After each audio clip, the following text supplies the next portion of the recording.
usijaribu kutembea peke yako, ama wakati unatembea let someone know where you are going. Okay? Kama the real ni neighbangu, the real bro, nataka kufika hapa, the real akikaa 5 hours ajeniona, ana alert people. Huyu jamaa nimemcontact na sympathy na alikuwa ameniambia anaenda somewhere. Nao tukiendelea hivyo, so nikasema kwamba we need to be vigilant. Lakini sasa, why do you need to translate about the vigilance and bring other narrative? I have never said kwamba the vigilant ati we need to have guns. Ama nikaambia watu wachukue mapanga na marungu kutembea nayo, but kukaa rada. Lakini intentionally it doesn't mean kwamba you don't understand, but you just want to turn the narrative and start pushing that you know what we are saying is wrong. And yet we are saying we want to awaken the consciousness in the community level. So the real, as your name suggests, can you be real?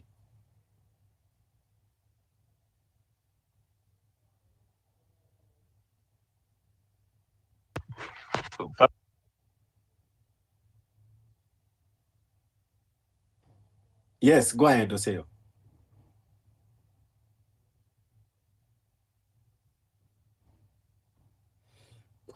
Oseo, go ahead. Oseo, umeinua mkono. Oseo, go ahead.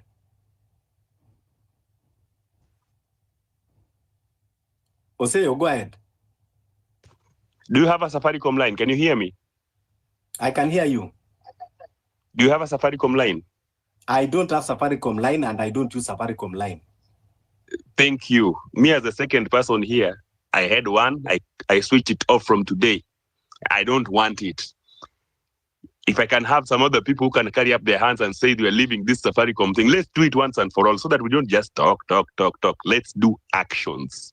If it is Safaricom, tuachane nayo once and for all. Kwani so kitambo tulikuwa tunatumia fire. Right?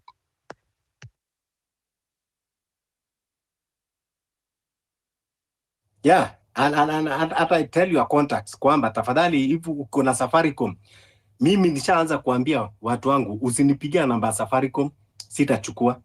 Nishaanza kuambia watu wangu if tuko pamoja, mandugu zangu, makazi zangu, naambia bro, tafuta line ya Airtel ndio unipigie.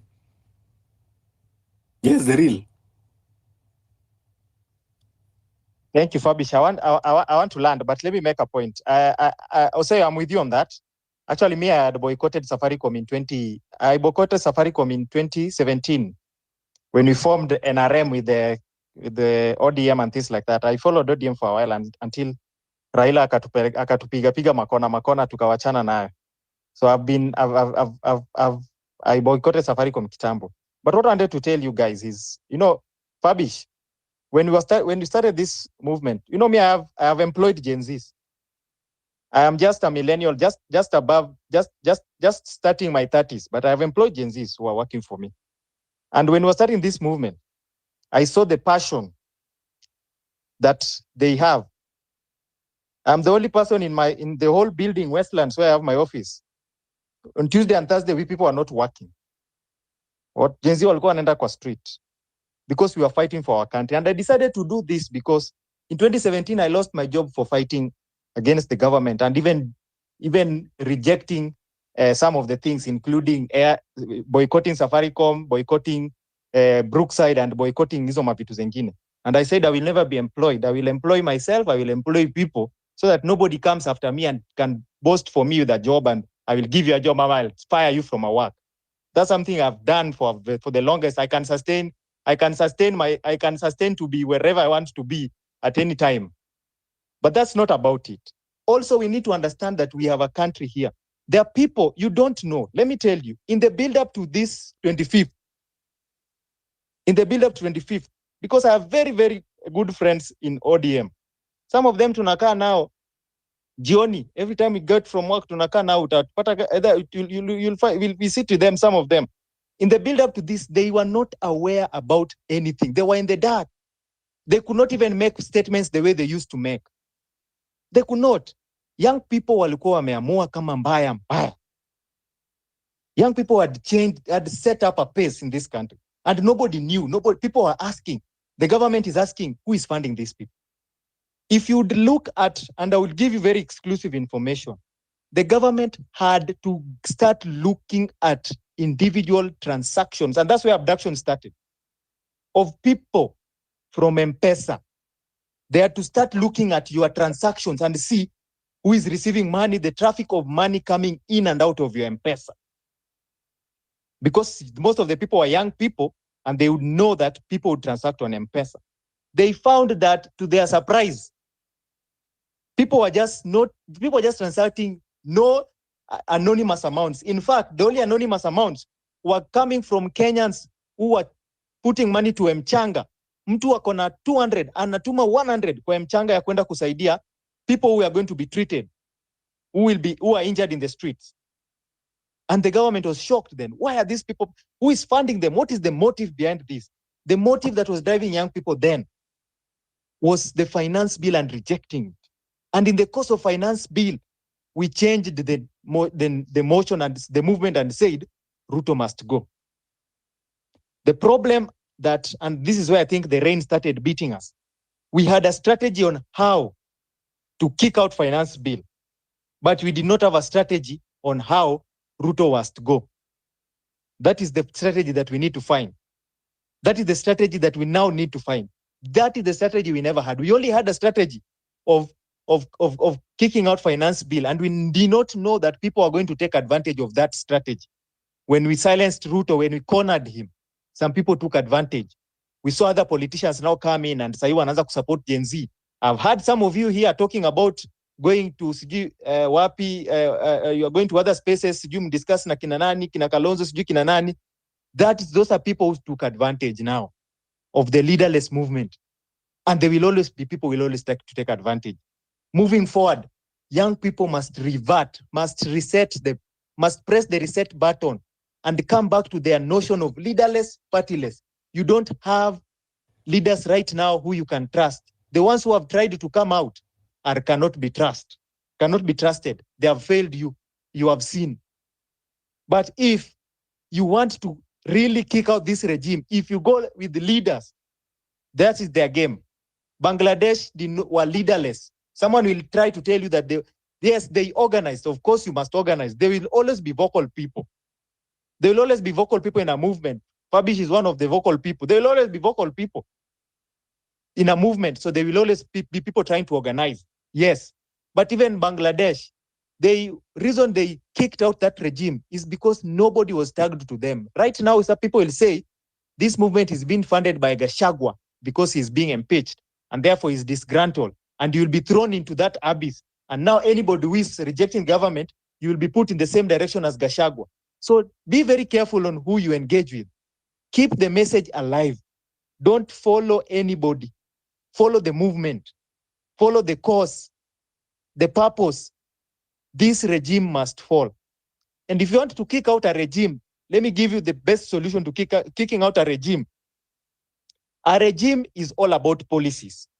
When we kicked out finance bill and the president said, I concede, it reduced confidence from the international communities who are funding him. It reduced confidence from the people who are funding him. And it is actually because of the finance bill protest that Nelson Amenya was able to even get in touch with this Adani deal. Otherwise, if the country was peaceful, we would have had Adani deal imeenda kitambo sana before even we would have known. Therefore, the best way to kick out a regime is to shoot down each and every policy they come with. We have focused so much on Ruto must go, and we are leaving out some policies, and those policies are finding their way back. She and Shah came because we focused on Ruto instead of focusing on Shisha. Ngoja, the real. You know, it is good that we be vocal, but sometimes, you know, you are saying that we keep, we should not focus much on Ruto, but we focus on kicking the bills. Where are these bills coming from? So now, should we wait? Because what you are saying is, we leave the source of the bill, then we keep. Now, today, bill inakuja ni Adani. Kesho bill inakuja sijui critical infrastructure protection. Kesho ingine kuna agriculture bill. Kesho ingine kuna water bill. Kesho ingine kuna term extension limit. Kesho ingine kuna nini? Sasa unatuambia tusiende huko the source why it is throwing the bill, tukuje huku tuwe tunapigana na hizi bill. Are we even realistic? So but what we are saying in this space is forget about kwamba we are chasing the smoke. We are going for the source of the smoke, where that fire emanates from. Lakini unafikiri kwamba hadi kama tutakuwa tunang'ang'ana kucheza hizi bills as long as Ruto bado ako pale na anasukuma hizo bills for how long? For how long? Kila siku ilianza na finance bill, tukang'ang'ana, tukakufa. Haya, ilianza hata na finance bill 2023, we fought it, tukapeleka kotini. Ikakuja finance bill 2024, we fought it. Now before to realize ndani imekuja, we are fighting it. Agriculture imekuja, we are fighting it. Water imekuja, we are fighting it. Term extension limit imekuja, we are fighting it. Infrastructure bill there is another one imetoka kwa tundi, we are fighting it. Kesho kuna bill nyingine itakuja. So kazi yetu sasa tutakuwa tunakaa tusiongee mambo ya Ruto, lakini bill Ruto tu hawa anatumwagia akitumwagia. No. We have to go for the source. We stop, we cut it.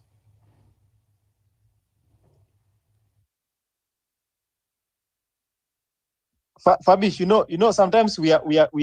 I feel like sometimes we are too ambitious. Let me tell you one thing. You know, his finance bill. What do you mean we are too ambitious? There are people who support William Ruto, but supported anti-finance bill, and that gave us numbers.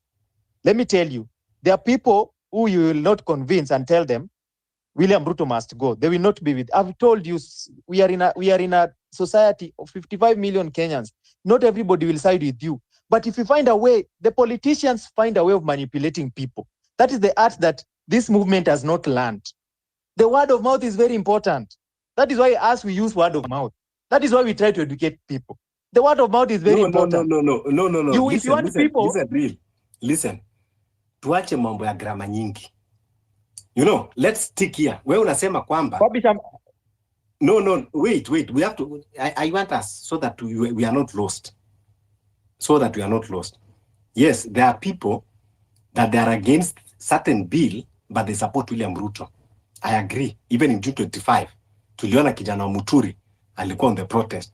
That means Muturi himself was not for the bill, but he's a loyal to William Ruto.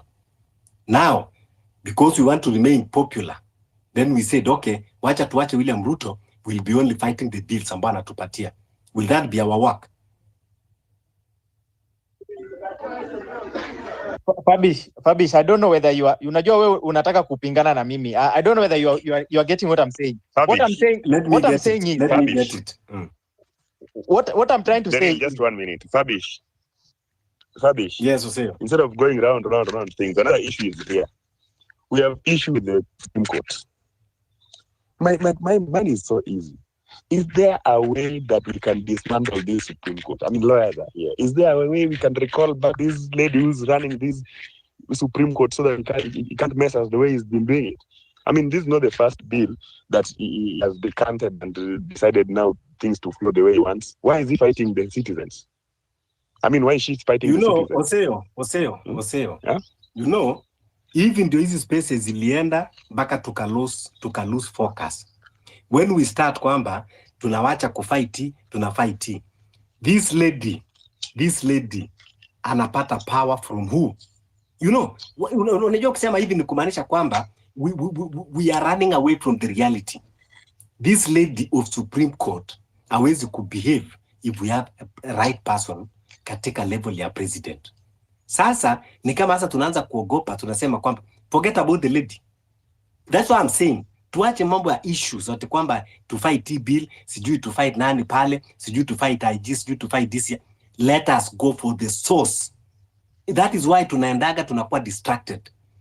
Let us go. The source of the problems that we are facing is from William Ruto. Yeye ndiye amemanipulate judiciary, amemanipulate parliament, amemanipulate wapi. So let's direct all our energies. Fabish, let up to this level, let truth be told. If we are talking of the epitome of this whole thing, then it is the WFE. I mean, the WEF, the World Economic Forum. They're the people who are controlling this guy. He dipped his hands in a jar full of cookie, yes, but the cookie owners have a tag for him or have already tagged him. Wewe ni kama ng'ombe ushafinyiwa ile tag ya ng'ombe. Sasa wewe ni ng'ombe yao. Sasa if you're talking of going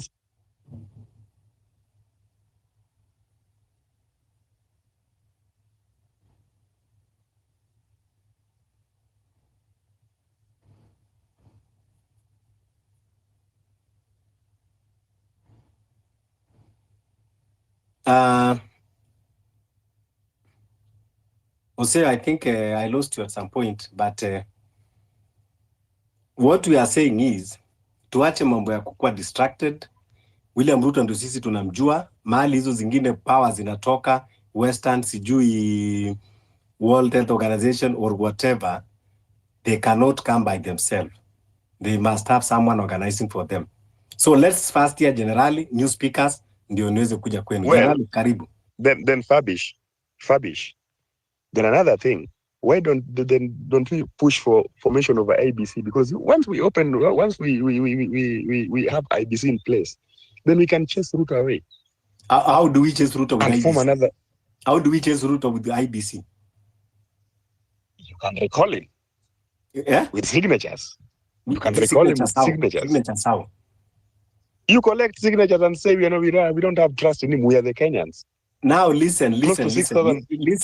I want you to consult any advocate of the High Court. Na kuambia, the only way to recall a president is through parliament. Zile shenanigans Raila alikuwa anatupeleka kula to collect signatures. There is no any law like that. Any law hata mwenye ako hapa atakuja kuambia. It is only one way to recall a president, and that is through impeachment by parliament. So, hiyo mambo ya kufikiria ati kwamba hakuna, there is no other way. Na parliament, we already know who they are. Sesko, naona umeinua mkono for a long time. Fabish, you're talking of the parliament. Let me ask you, if we take signatures and take to the parliament and force these people to do what we want, because that is why they are there, they are our representatives. And in case they're not there, then we are the owners of the country. Huh? How do we own the country then? It's evidenced so well in the Constitution that the power belongs to us. We can either exercise it through our representative or directly. Oh, yes, so tell me, how do we have to exercise it directly? The rest now you can bring a lawyer. Hey. Kweli bado kuna kazi. Wajua nilikuwa nafikiria ni watu wa now I want to agree with Wallace kwamba kweli civic education inahitajika. You know, I was thinking no mama sokoni, you know, kwa villages peke yake wanahitaji civic education. But I realize kwamba hata sisi katika hizi spaces we need civic education. Oseo, there is no other way to recall a president. A president, you can only recall him through the impeachment parliament and a meet your threshold ambayo inatakikana by parliament, kama ile ilikuwa inafanyika ya deputy president, ndio the same inakuwa applied kwa president. As it stands now, parliament it is an extension of the executive. I want to agree with you that yes, Constitution chapter 1, power belongs to the people, and that is why we are saying now we want to exercise it by doing a revolution and taking the power. So here hatuhitaji ati kwamba ati that one now you need ati to a lawyer. We now want to take our power, and this is what we are discussing in this space, that we want to do revolution to take our powers back. Because parliaments have failed us. William Ruto himself, he has failed us. So, sijui tena mbona tutakuwa distracted. But Fabish, once you throw him out and there's no IBC, then it means that we are going to suspend the Constitution. Thank you so much. That is now the saying of NIS. Listen, if Ruto died today and there is no IBC, you want to tell me that this country is going to stand, is not going to go forward? What are you talking about? You know, sometimes, let us be realistic, but sisi kama tumesema tuna throw out. Kwani sisi ni wa Kenya, tunakuja to 2007 kulikuwa kuna constitution ya prime minister, but because of the crisis and what happens, we sat down na tukatengeza kitu ilikuwa inaitwa the national accord. tukatengeneza a short term arrangement ya 5 years, tukaweka prime minister so both of them can work together. The people that are distracting us from forming IBC ni yeye bado William Ruto, alafu ndio tunasema kwamba tungoje IBC. Kwani itahitaji nini kuform? We will have a transitional committee ambao watakuwa they take care of everything. We will form transitional, you know. So But don't be mad, brother. We're just weighing on thoughts. Ati sijui what if saizi akufe. Unafikia sasa hii akikufa ndio Kenya sasa itakuwa imeisha mambo yake. So please let's be critical when you are thinking. Just hold your thought there. Wacha tusikie Seko.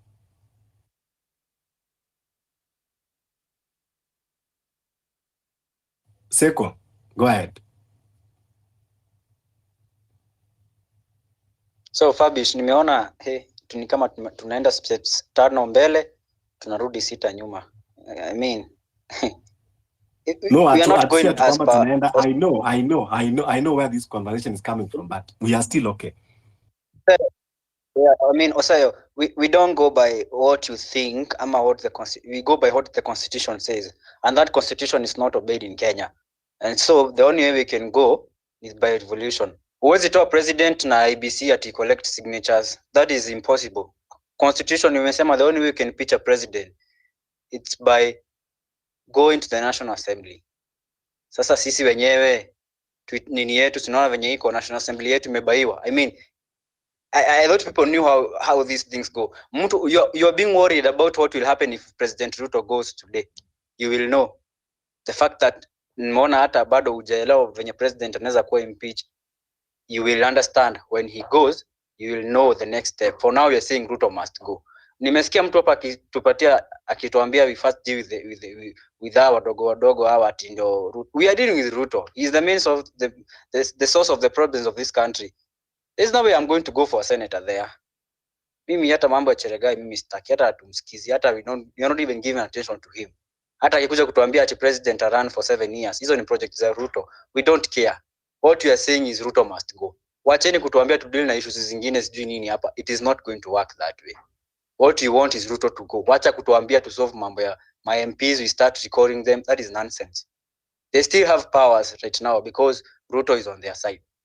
Ishongo has the audacity kukuja na ana tweet hapa anasema Kenya anataka regardless ya mambo imefanyika. I mean, wanapitisha finance bill inapelekwa kwa huu jamaa tunataka kuchase out, anasema haitaki and they are there clapping, wanapiga makofi.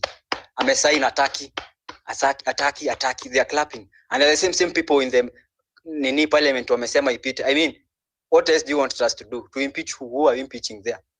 Parliament achana nao. We have no arms of government in Kenya right now. We want revolution to take place. Ruto aende nyumbani. Hii mambo kutuambia sijui mambo ya nini ati tupate akina nani, hiyo ni ufala. It is not working that way. The only thing that can work in Kenya ni Ruto aende, mambo ianze from there. Mambo kutuambia tuanze kuenda huko tuchukue signature kwa watu. IBC kiformiwa itaformiwa na watu wenye wako paid already by Ruto. So IBC itakuwa sasa ni Ruto. Hata signature I mean, I thought you are far kujua how a president is being impeached. Msiturudishe nyuma na usikuje kutuambia hapa tusitoe Ruto, kwanza tutoe hawa watu wengine, hiyo ni ufala. Hatutaki kusikia hiyo. Ruto aende, akienda ama manyang'ao wake wote wameenda. Kwani you didn't see yesterday?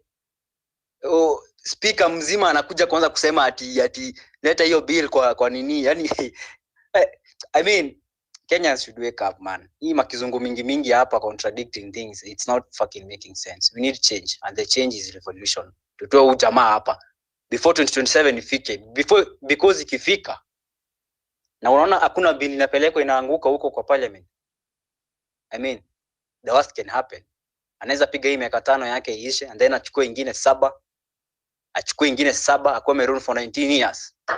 Mnataka kuturudisha dictatorship time ya Moi. We don't want that nonsense. That's why we are saying the only thing you can do right now is chasing this guy out. Hakuna story nyingine. Mambo ya constitution peleka huko mbali. Hiyo ni ufala. They don't obey the constitution. Koti inasimamisha mambo na bado mambo inaendelea. I mean, what constitution and then are you telling us to obey? Ama kukua align with? Tuongee vitu zina make sense kwa Kenya. muacha mabitu mingi hapa, makizungu mingi hapa. We are all educated. Muacha mambo mingi. What you want is Ruto to go. That is the only thing you're supposed to be talking right now. History ingine hapa is not making sense. IBC collecting signatures. Signatures na collect yango zinapelekwa parliament. Kwa National Assembly, si story ya IBC. Asante Seko. You know, mimi kwanza ninaumwa na kichwa nikisikia mtu akiniambia ati tukiondoa Ruto then what? Yani you mean kwamba this hey, yani where education we are learned. Wow. Mesha Jogo.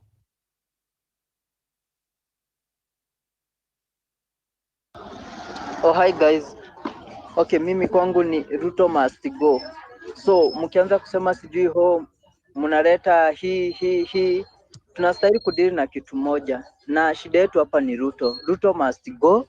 Ruto must go. Asante. So you know, Ruto anajaribu katika kila njia na hawa watu wengine kina ODM kuleta majendas tofauti. You know, that is why tunaambiwa ati mkimwondoa Ruto na hakuna IBC, mkimwondoa. What are you talking about? Kwani Ruto ndiye aliumba Kenya? Hiyo ndio narrative tulikuwa tunasikia wakati wa Moi, ati kwa unajua mkimwondoa Moi there will be no peace in this country. Ruto tutamuondoa, na hiyo ndio kitu ambacho tunahitaji, ndio hii nchi iweze kupumua, whether with IBC or without IBC. IBC inatengenezwa na Wakenya na binadamu. So na tuko na 55 million Kenyans. We have 55 million presidents material. Anyone can be president in this country. Hata Ruto akiondoka, wewe say you can be president. Ruto atumii vichwa viwili, anatumia moja kama wewe. The same books alisoma ndio the same books ulisome. Sasa nini inafanya tukisema kwamba ati Ruto akienda then what? Anybody can be president. Fabish can be president. The Real can be president. Mesha can be president. Magi can be president. Tuache kunormalize other things na kuja kujidanganya hapa with you know, we know to talk, we know to arrange words. Hiyo ndio kitu ambao inatumaliza sisi wa Kenya. And that is why we are distracted and we keep on asking what happened to the movement? What happened? Because of sisi wenyewe tunakuja kujiderail na kuanza kuleta vitu zingine. Sasa kuanza kuja kuambiana ati no, we should go for the bills. Hata shida si Ruto, shida ni hizi bills ambazo tunaletewa. And you are leaving the source of the bills mali nakuja. Ukianza to go for those bills, utafanya hata 10 years. Ruto hata kosa kila siku anakusukumia bill. Hata kesha anaweza kuja akakusukumia bill akakwambia kwamba haufai kuzaa watoto. Ili ungangane tu wewe unafukuzana nayo. Let's be realistic. Be objective.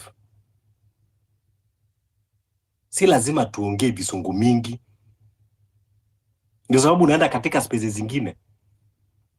Hawa wanajiita mabiguts, ati kuna ma-professors na ma-doctors, and they'll now start telling you about the constitution, about article this and article that. But they are not bold enough to go and tell Ruto to respect that constitution, those articles and sabbaticals. But when Kenyans are talking of standing on their rights, unakuja sasa kutuambia, oh, you know, this is not what the constitution envisaged. Go and tell that to the regime. They are the one that took the oath of that constitution. Me, I'm doing my civic duty. I'm paying my taxes. The work people who are in charge of the constitution, ni wale ambao wako ofisi. They are not doing their mandate. Me, as a normal citizen, I'm doing my own. But now, when I ask for my rights, you refer me to the document that you yourself, you are not. And even these things that we are saying, it is in our constitution. The people that I delegated power to, if they failed to exercise it accordingly, I have the right to go and take back the power. And then we can decide who we want to donate that power to. So hata William Ruto akiondoka, tunaweza amua to exercise that power directly as we are waiting for. Kuna a lot of, what are you talking about? Constitution is very clear. What we are doing is within the constitution by taking the power. IBC sio sasa ndio utaleta kutengeneza. Mbona haitengenezwi? Ujiulize kwa nini haitengenezwi? Na unafikiri wewe mtu ajui maana IBC? The real, umeinua mkono sana. Kabisha, nataka kusema kitu moja. I think unaelewa Kenya nasema vibaya. Nikisema mimi sijasema ufight bills za Ruto, sijakwambia hivyo. Unajua shida yenye nimeona hapa. I mean sometimes listen point of view. Unajua watu wanaongelea kitu moja, lakini shida yenye nimeona mko nayo ni Fabish, kwa hii space yako ndio space yenye nimeona una exchange na watu. Always get the point of view.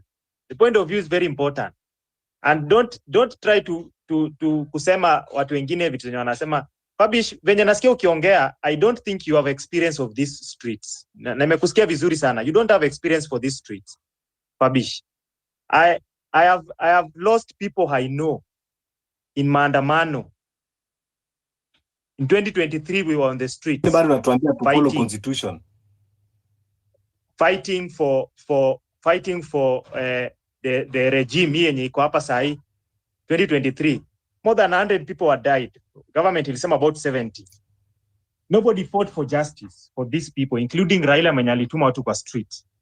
We had to go to the East African Court of Justice peke yetu to seek for them justice through bunge la wananchi, which I am part of, and I always say I'm part of that proudly. And the reason nakwambia hivi is because I hear a lot of naivety when people are speaking. All of us want this revolution, this revolution that you are so talking about revolution. But if you don't understand what a revolution is in the first place, and you think revolution... Hey, bana, you're supposed to... Unajua aje wewe. We were with you in another space in the morning, and you are speaking about opinions. And it is in a space I had people talking about guns. Stop. We are focused on one thing. Stop. Acha kurusha bullets kwa mtu moja. Here we are focused on Ruto. If you have personal issues with someone, whatever you're saying, wacha real. Unajua? Sikatai yaendelee. Unajua in his space in the morning, I went there and I started wakaninyima. Ngoja hata kwanza. They were talking about guns and what. I mean, it's not making sense. Wacha aende kama anaenda because he knows the truth. Ngoja niseme. Mimi nimesema. Mimi sitakuwa napoteza muda with distractors. You know, tafadhali. Tusije kudanganyana tuonekane kwamba tuko wengi na wengine mnakuja na different agendas. The real even what you know, what you are telling us is not making any sense. Not unless we unajua the point you are trying. And I know kwamba since tuanze hii space, some people they are coming, ODM wanakuja. With a, you know, we know the tone. We know ukianza your conversation, we know where you are heading. And that is why mnakuja kila kitu kiongea hii, no, that one is very difficult. Kila mkikuja hii, oh, that one is very dangerous. That one is unconstitutional. Come on. We are tired. And sababu tulisema kwamba tutakuwa tunakaa spaces za kwenda kudanganyana tu because unangojea baka mtu ule ambao unafikiria aseme hii ndio sasa ukuje uongee kwa space. Here we speak what we need to do. We all agree. Hata nyinyi ambao bado mnapush agenda watu wengine, but you agree that there is a problem in this country. But when we come that we want to solve it in this way, because mnangojea huyu mtu ambao mnafikiria aseme, then inakuwa sasa unakuja kila kitu unasema, unakuja kutuambia una experience ya street. Ni venye sisi wengine labda hatujuani. Mimi labda nimekuwa in these streets longer than you. I've been in these streets even before hii ya Ruto, hata katika serikali ya Uhuru. If I decided to reveal some things, utashangaa. Nilianza kupush other things wakati hata watu wengi walikuwa bado hawajaona. Sasa hindi unakuja kutuambia ati kwamba ati mtu anasema you judge me, you don't know me. But now you are here to judge me kwamba ati I don't know about the streets. What is that about the street? What is that about revolution? Revolution is just go ahead. Unajua Kenya, Wakenya wanataka kitu moja, wanataka mtu anawasoothe, mtu anawadanganya, and that's not what we want as Gen Z. As Gen Z nikisema as Gen Z, nasema watu wenye wanafaitia hii revolution, we want change. Hatutaki story mingi, story ya constitution and whatever. Educate people on a good way. Wacha kuja hapa kutupatia vitu zenye zinatusinya and you're still continuing. I was in a space in the morning with the real, na nakumbuka tukiwa na yeye hapo. They say freedom of opinion. And then a guy from America there anaanza kutupatia opinion yake ati he's going to fund us with guns and whatever. I mean, tulienda kwa street na maji na simu, and this guy slaughtered us. Then you're telling us to take guns. I mean, it's not making sense. Wakenya tuache kudanganyana. Now, we were talking about Morara Kebaso here, nini akiibia watu. This guy, we were talking right now. Nimetumia Fabish sahi screenshot. The guy has just blocked me right now. Na akacomment mambo yake na akani block. Why do you have to block me if you think I'm not speaking the right thing? Can't you tell me I'm not speaking the right thing? Blocking me now raises a lot of alarms right now, because you know you're speaking the truth. We are telling you the truth. You don't want to be told the truth. Morara Kebaso many block, and he had followed me. Unfollow because I'm telling him the truth. He knows he's conning people. He's a con man. He knows he's a project of government. He's in bed with the government. But Kenyans now want that person. Content. Akuja wadanganya hapa kwa space. And that's one of the reasons we are not holding the space that was planned today. We had planned a space with Tony Gashoka. And he wanted to bring Akina Kalonzo and whoever. But the terms and conditions that he was giving us, we cannot go as per that. Because Kenya agenda yanatupatia tuongelelea, it's not making sense for us. Kabisa, and that's why we refused actually. If you can't believe, inbox me, nitakutumia hadi screenshot tukiongea na hao majamaa. They are asking us to go and have a meeting at Karen with who is this guy, Kalonzo. We are not buying that. We are not here to negotiate or what. We are speaking revolution. That is the language tunaelewa. Mambo ya constitution whatever imekataa kufanya kazi. Arm of government amenunua yote. Registration yake yote, judiciary ni yake, senate ni yake. Mmeona mambo imefanyika huko. I mean, there's nowhere else to run to other than streets. Na streets ndio tunaongelelea saa hii.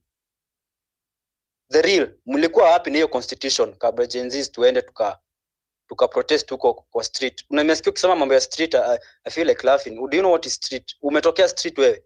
Have you ever been umoi gongwa na hiyo bunduki hiyo? Hata sasa kupigwa risasi, kugongwa na hiyo bunduki sasa.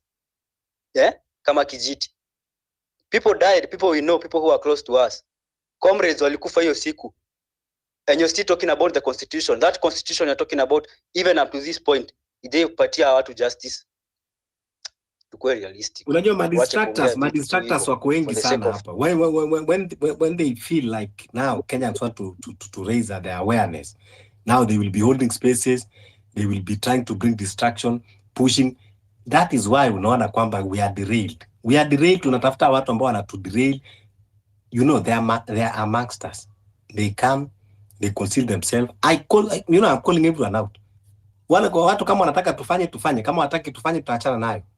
Lakini mimi nitaendelea kusema ukweli mpaka ile siku nitakosa sauti. You know. So tukiwa tunaongea unakuja tukiongea hii solution, no, it's not working for you. When we talk this one, no, it's not working for you. When we talking this one, then no, we need to hear opinions. We need to do. Come on. Yeah, Malia. Go ahead. Sorry about before, I was held up somewhere. So comrades, nilisikia sijui weekend ama ni when ati Morara Kebaso was in a club with his bodyguards. Yeah, weekend. Sasa nikashindwa. Club, I think inaitwa club what? Is it 18 or something? Club 18. Sasa nikashindwa. Yeah, club 18. He was in club 18. Bodyguards and women drinking. I was like, I thought this guy is a Christian. Venye anatuonyeshanga hapo is all about Christianity. Mpaka anatuonyesha video when he's kneeling down praying huko kwa biashara yake ya furniture, wana kneel wote na wanawaka. Atatuambia ni Christian because that's what Ruto did. Ruto bought the church Alienda akabrainwash watu kanisa huko, wanawaletea pesa huko. Now he bought the church and that's why I'm telling people Morara is a project of Ruto. He's actually going the steps that Ruto followed. Anajua kina kanisa huko atakuwa ana brainwash watu wengi sana. Continue. You know, I was like, are they sure kweli waliona Morara kwa club? But they walisema specifics mpaka the name of the club, nikasema it can't be a lie. Sasa I was like, this guy yani the way hata amekuwa, hata sijui siku alikuwa ameenda Meru, akienda Chuka University kwa Christian Union kuwahubiria young people, I don't know what, not follow my example. You know, I'm a very responsible person. Sijui, you know, it's God, mazeni God, na hizo stories mingi. Sasa I was like, anyway, the good thing, amejitoa yeye mwenyewe, his true colors, ameanza kutuonyesha mapema. For Zakayo, he at least tried to pretend mpaka the last minute, sasa alikuwa shapenya, ndio akaanza kuonyesha true colors. Huyu hata kabla hajafika pahali. Alafu this fundraising, we addressed the issue with him that because he wants the public to fund him. Can he be accountable at an audited account of how that money is being spent? Because ilifika point, the guy was asking for money every single day. Ikafika point paka anaitisha pesa ya furniture. Yeye mwenyewe he is having a furniture shop and he's asking people to donate money for furniture, and then hata printers na computers.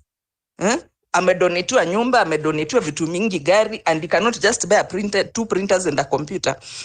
So I was like, this guy, I stopped dealing with him from that point, because if you look at any candidate yenye ako funded kama wa US, unaweza fund mtu kama Obama or the rest, but the nini is very transparent. System inakuanga, you have to be, because if you are being funded by the public, there has to be audited accounts that the public gave you this and this is how you spent the money. But this guy ni kama this is his personal project ya get rich, because I understand he ran for MCA akaanguka.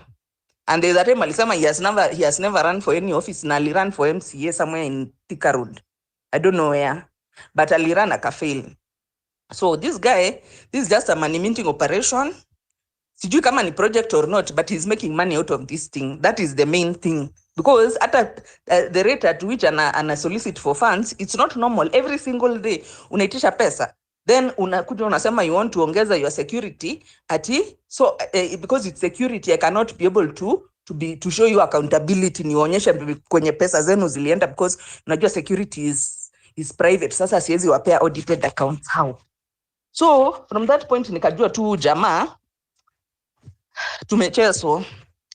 So huyo achana tu na yeye, ataenda tu nini. Anyway, imeanza kujitoa cause what was he thinking? Alikuwa anafikiria hakuna mtu atamjua akienda kwa club na wanawake, hakuna mtu atanotice ni Morara Kebaso wako hapa mwenye anashindanga akituambia mambo ya church.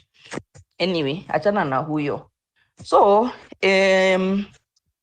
what I can say, this guy who we are dealing with over here is somebody who anafuata mastyles za Moi basically, you know. So anapenda situation where there is some kind of situation where they can be, yani pali yenye anaweza unleash violence tuseme, cause hiyo ndio his strong suit, na he has grown up, he has cut his teeth through those tactics ya kutoa watu wa Rift Valley, anawafanyia nini tribal clashes, anakuja huko mapost election. So he's those politicians who believe in a lot of violence, unaona.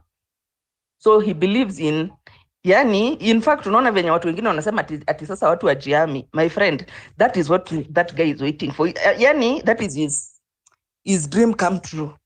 Watu tu wajiami, and then sasa he let him now come and unleash all his ile violence yote anakuanga nayo kwa hiyo kichwa yake, you know. So I don't think that's really a very good path to go, because huyu jamaa anaweza uliona mtu anaweza itisha army watoke kwa barracks. I've never even had the time when, kama ile time yenye kulikuwa na George Floyd, nani akatoka akasema Trump akasema sijui ni wanaitangwa homeland security, something like that, but it's like army or paramilitary. So wanatokanga sele imekuwa too wild, yani sasa polisi wameshindwa ku manage the situation. So from that situation venye ilienda ikiescalate juu kutoka hiyo siku yenye huyo jamaa alikufa, wakaenda wakachoma police station at 10 o'clock the same day at night. Then sasa looting ikaanza, looting mbaya kabisa, wakafunga ma highways nini. So venye sasa ilifika hapo na ikaanza kuspread to other towns is when nani alitoa au watu wa Homeland Security wachunge. But if you see how those guys were operating, hakuna mtu, in fact if you can be asked casualties when walikufa kwa marching nini demos za George Floyd, you cannot even say maybe na wenye walikufa si ati waliuliwa na polisi ama hao Homeland Security, no, they were just killed by other civilians who might have been having guns. So you see this, let me tell you the truth, unaona hizo mademos venye mulifanya, they really helped the situation. Let me tell you the truth. Saizi, before that, watu walikuwa na kiburi ingine ya wazimu, whereby ungewapata kama kwa barabara, they are always on the road, na hizo masiren wakiambia watu watoka kwa barabara so that they can pass all the time. Huyu anakuja mwingine like that, as in walikuwa wameturn the place chaotic. Nowadays, since that demo sijaiona, I'm telling you the truth. Anytime nikisikia ni siren, it is an ambulance. I've never seen. Wanakujanga wanapita wrong side sawa, but they won't put siren. Unaona? So, we have achieved something that they have seen that people have power and people can change things. Yeah? Because unaona, I like comparing na hiyo story ya George Floyd, because unaona George Floyd aliuliwa by some white cops yenye walikuwa wamezoea kuua black young men. Unaona, it's something which had gone on for a very very long time, as in ukipatana tu na a young boy mwenye ni black, kama uko na gun and you are white, unamshoot, unasema sijui alikuwa naiba, unasema sijui alikuwa anataka kufanya nini. It was just, na ukipelekwa kotini hakuna koti yenye ingefunga a white person mwenye ameua a black young man. But that day venye hiyo video ilitoka, in fact the way it was, jamaa, he was not even supposed to be charged. Mwenye alimkanyaga kwa mwenye alimfinya shingo, he was not even supposed to be arrested. They were going to concoct a story, nini happened, he tried to resist, he was going to attack, but evidence ndio hiyo ikaenda viral. So that first of all shows you the power of the internet. Unaona, that at times you may not fight all the battles yani in a way which is structural, like now the constitution means. Unaweza tumia other means, like how that thing was able to go viral, ikienda all over the world, ikienda all over the other towns and cities, na venye wase walijitokelezea. And from that point on, by the way, anybody who shot a black person, kuna jamaa mwingine alikuwa na own bar and he shot a black person who was rioting. Hiyo time tu alikuwa kwa Black Lives Matters, a black young man. So jamaa alitoka akakuja akaambia watu, you guys don't msianze kuleta shida hapa hivi, because I have a business I'm running nini na nini. So akarudi kwa shop yake. Akirudi kwa shop, a black man went and jumped on his back. Akajaribu kufight na yeye, akamwambia ni wachane, akakataa, akamshoot. And after shooting him, the guy alienda kotini, the white man, and he was sent to jail for 25 years, something which was totally unheard of. And from that time, watu walienda, even the guys who were there with that police mwenye alinil on the neck of George Floyd, walienda wote pamoja ndani. So that can show you pressure, people pressure, what it can be able to achieve. Juu mimi ungeniambia pre-June 25th, ati sasa this so-called big people wangeacha kuweka siren, I could have told you hapana. Ungeniambia that these people, they'll be scared mpaka they cannot even stay in their own houses, wanaenda kulala sijui wapi na unknown destination juu wanaogopa watu wakuje usiku kwa surround nini boma ama wachome boma ama wafanye. So there are so many ways in which can be able to put pressure and bring change. That's what I think is at times easy traditional methods which people talk about, like bearing arms, it may have it might be counteractive. Juu mtu lawless kama Ruto, what he wants is that chaotic situation. He thrives in chaos, unaona? Sasa chaotic kama hiyo ikikuja sasa, he'll have opportunity to say that watu walikuwa nataka ku overthrow the government, sijui nini na nini. Sasa aite military, you know, alita military over nothing. You can see since independence hakuna hata in 1982 Moi was not so quick to kuita nini over something so trivial. And then there were also mercenaries who are being hired from outside the country. So this guy is just waiting for that opportunity. Ati sasa kuna watu wako armed hapa hivi, aitane mercenaries wake wakuje wavuruge, take situation, and then he'll be like, now is when the dictatorship can be, because these people don't want to overthrow the government, they want to bring chaos, they want to destabilize the country, ABCD. Hizo ndo vitu anangoja, and he thrives in chaos. But there are so many ways which are available. We can study all other revolutions to know which other methodologies we can use. And thankfully, internet iko hapo. It's not like kitambo yenye we are just relying on news. Kitu yenye Moi ata approve juu all these media houses, they are normally controlled. They are under CAK, Communication Authority of Kenya, na they are usually told what to broadcast. Na mambo ya demo, they were told that they should not be airing it live because it's like incitement.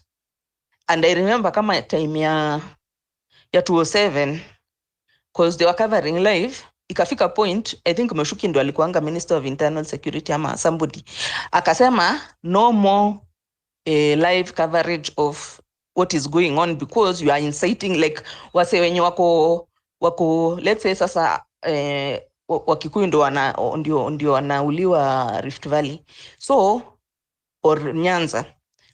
So what will happen ati wakiona sasa watu wao venye wanafanywa, waseme sasa Wakikuyu Wajaluo wenye wako Central wakuwe targeted, like in Kiambu kuna kwanga na lot of Luos wakuwe targeted because of what they saw on telly. So he used that as a reason. Na channels zote, you are not supposed to cover anything to do with that. So what was happening was just cartoons. Walikuwa naleta tu cartoons. Yani nchi iko on the brink, and all these other channels za abroad, Al Jazeera, CNN, BBC, watu wanaonyesha that things are out of control, mpaka watu wanaanza kuwapigia from abroad kuwauliza what is not happening. Na nyinyi kwa local TV stations mumewekewa cartoon.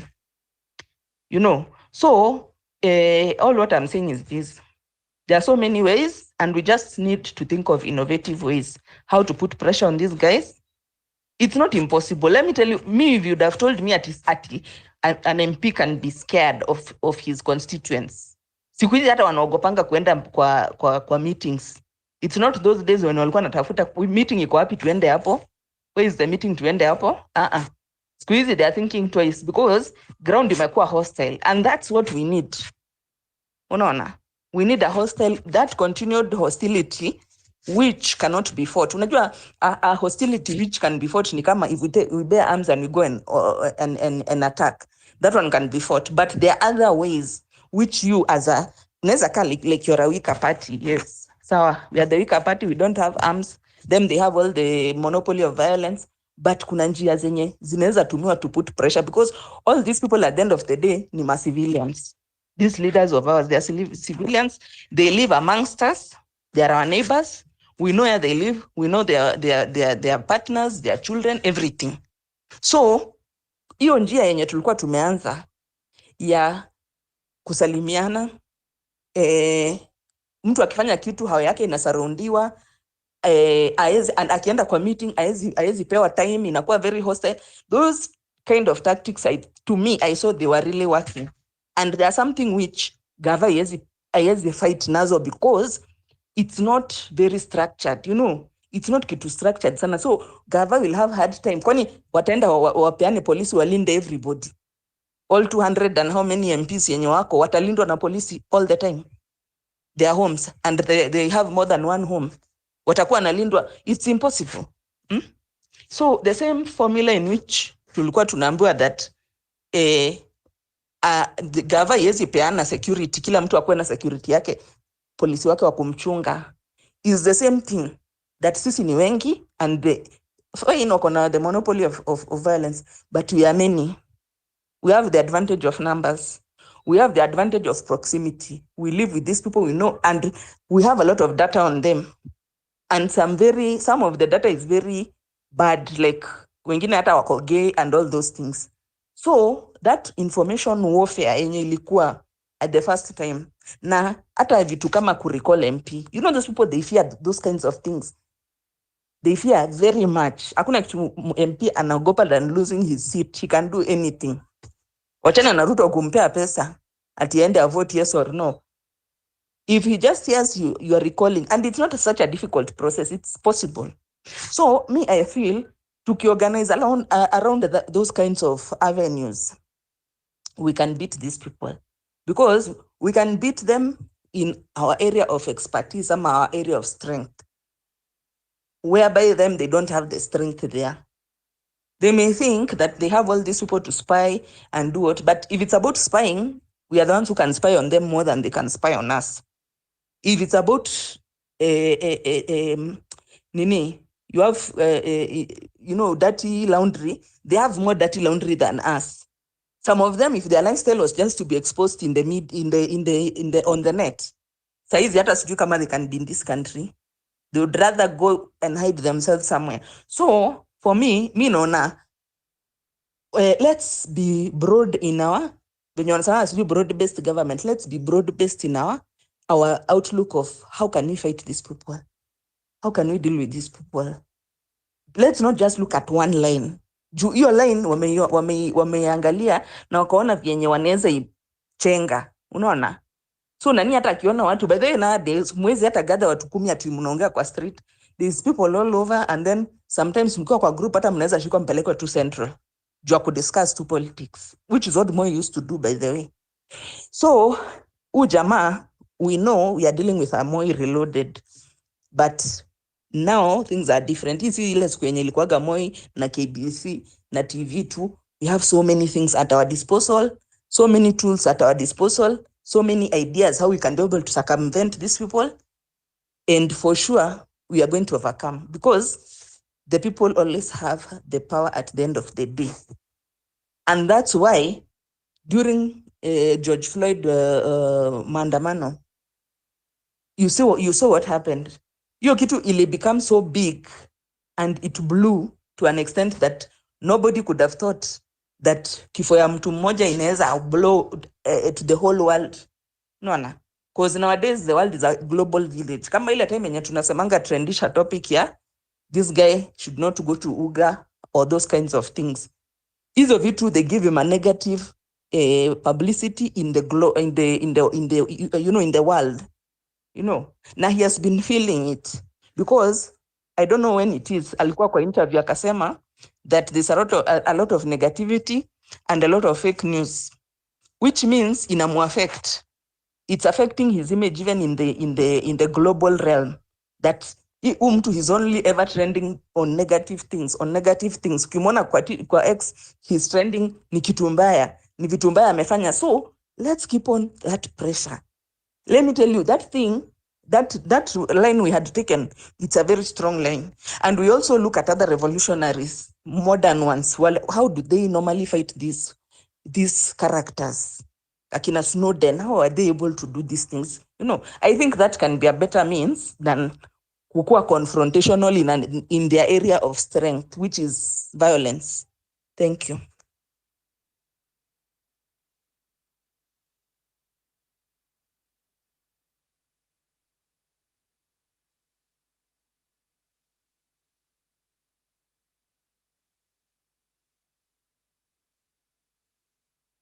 Confrontational.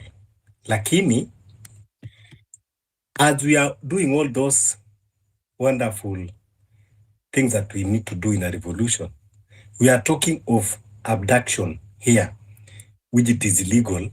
And hata wakati tunaabductiwa na tunawawa, we have never been confrontational. Should we continue subjecting ourselves, losing lives every day, because he's the only one that have monopoly of violence? Or it is time that we do away with our fears and say enough of abduction? We are not saying that we want to be violent, that we want to go and start attacking, places, but you are talking of attacking when time comes that they want to harm us. We are attacking those who want to kill us. That is the, you know, the honorable thing that you can do to protect your life. I'm getting you very clearly what you are saying. But okay, you want to defend yourself. So what is your idea of defending yourself? Like now, if they come kama venye walienda kwa Boniface Mwangi's house, ako nyumbani, ako na watoto, na wanataka kumabduct. Sasa because he doesn't want to be in a confrontation hapo kwa watoto, maybe they might even harm his children, he just goes willingly. Because this is a protege of Moi, I can maybe tell you how it was during Moi time. Moi time, he was seeing the people who are walikuwa naitanga instigators, yani hao ndio watu wenye wana cause rebellion against his regime, tuseme. So he used to use many ways of warfare, but abduction, by the way, it was a very serious one because alikuwa anaendaga ana abduct, then anawafunga.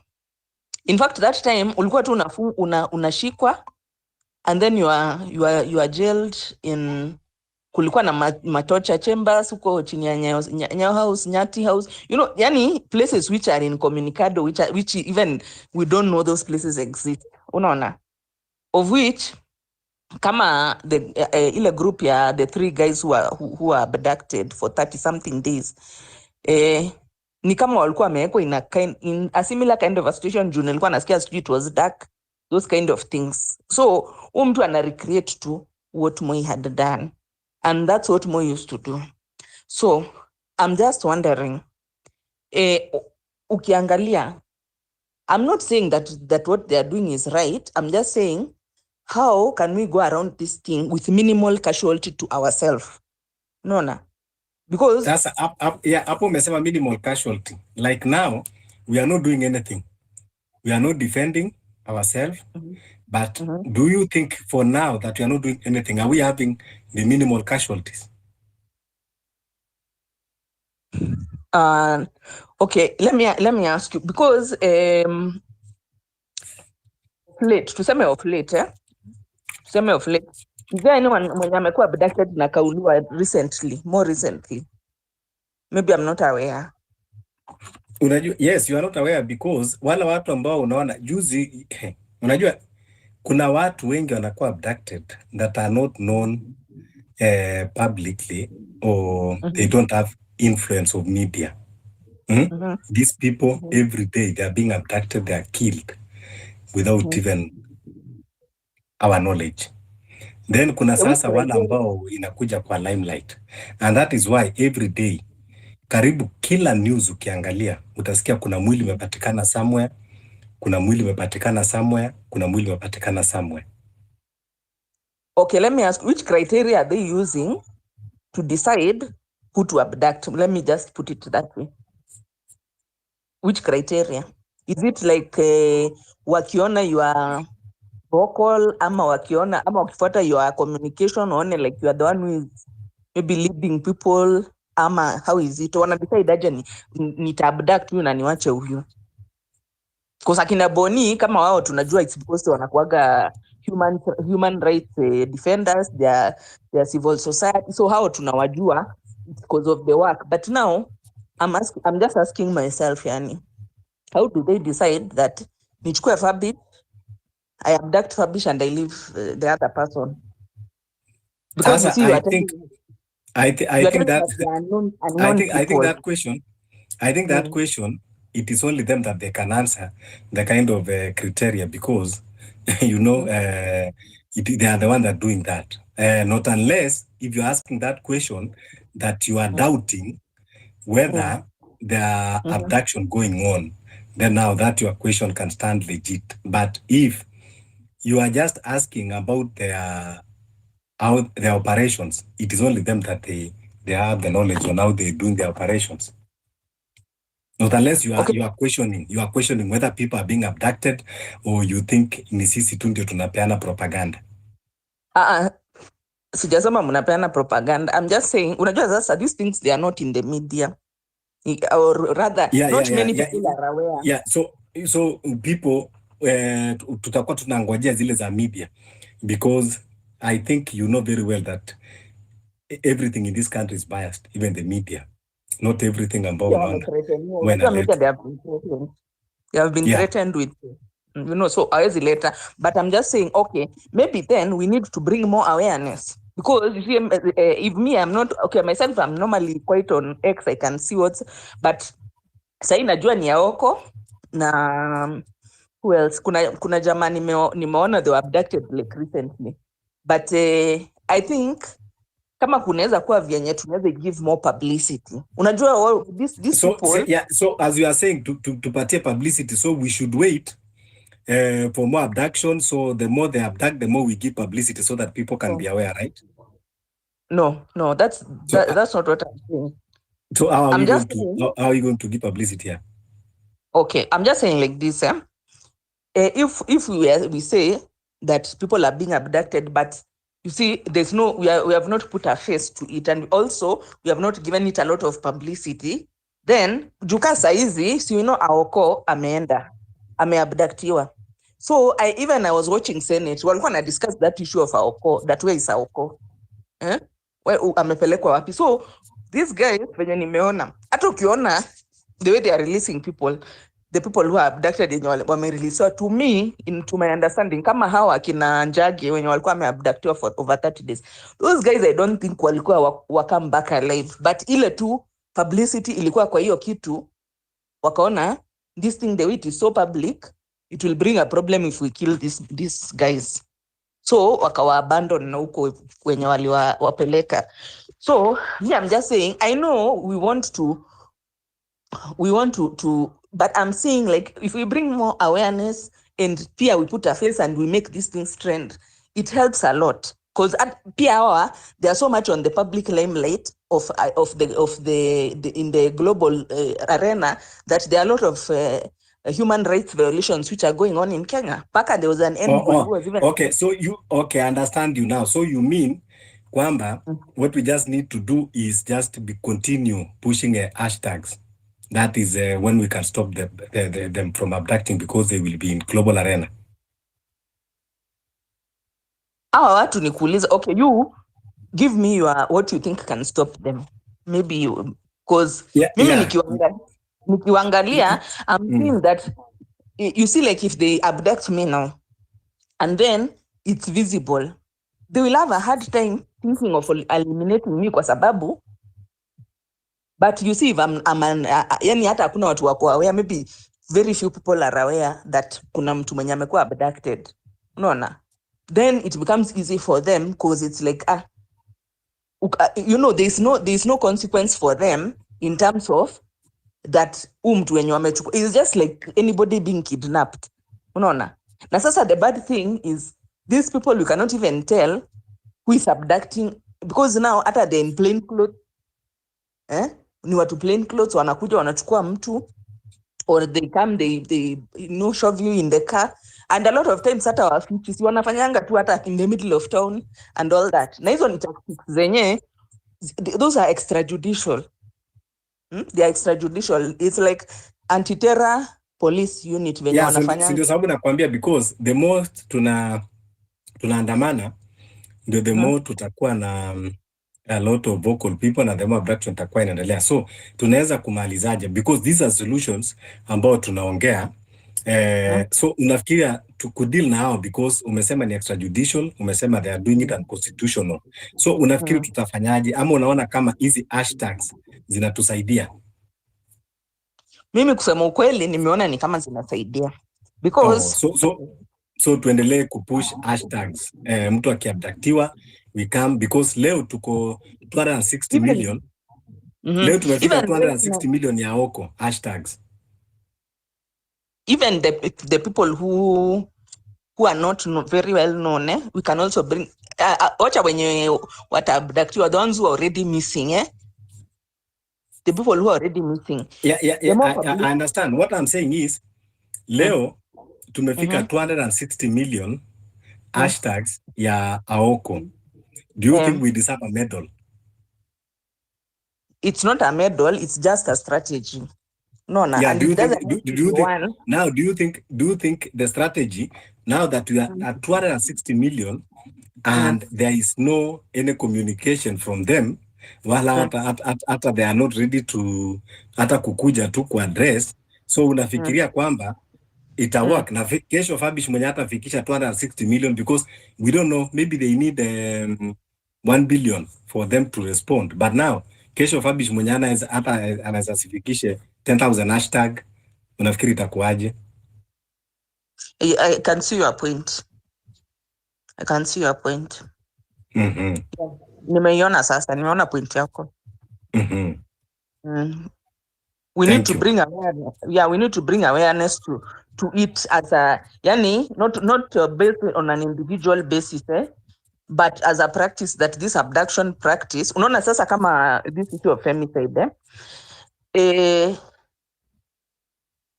hii wiki yenye imepita about 10 ladies have been killed or 11 thereabout, and FIDA wamesema wamepea gava ultimatum that in the next 30 days, if the government is not going to either declare this a national disaster or going to give some concrete steps to how this thing is going to be put to an end, wataingia kwa streets. No. So still it's another way which can work, and I've seen your point that it's something which needs demos actually now to bring more. Not only demos, you know what you are telling, what we are trying to educate ourselves here is that is why many people you know are taking it either intentionally or they are not getting the point. We need first to create awareness from the point of that kidnapping.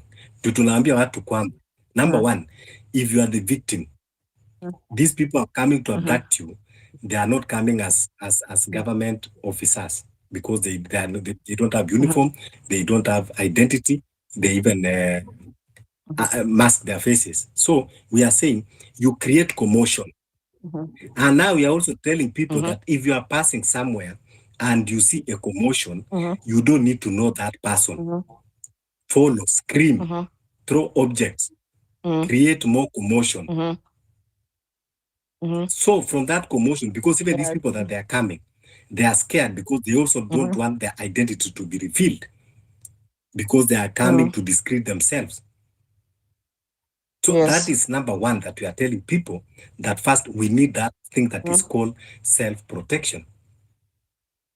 So when we call for self-protection, we are not saying that we are causing mayhem or we are becoming violent. And what we are saying is self-defense. There is nothing unconstitutional for you protecting yourself. About self-defense. And we have said, if you come in a legal way, umekuja na uniform, mimi ni inspector so and so, nimetoka police station, nimekuja kukuarrest, nobody even will question you. Let's go. Yes. Lakini huyu umekuja, because at what point will we distinguish between the gangs and the government agency? What was the motive that police officers should wear uniforms and have their identities? It was for at least to be that distinctions between criminals and the government agencies.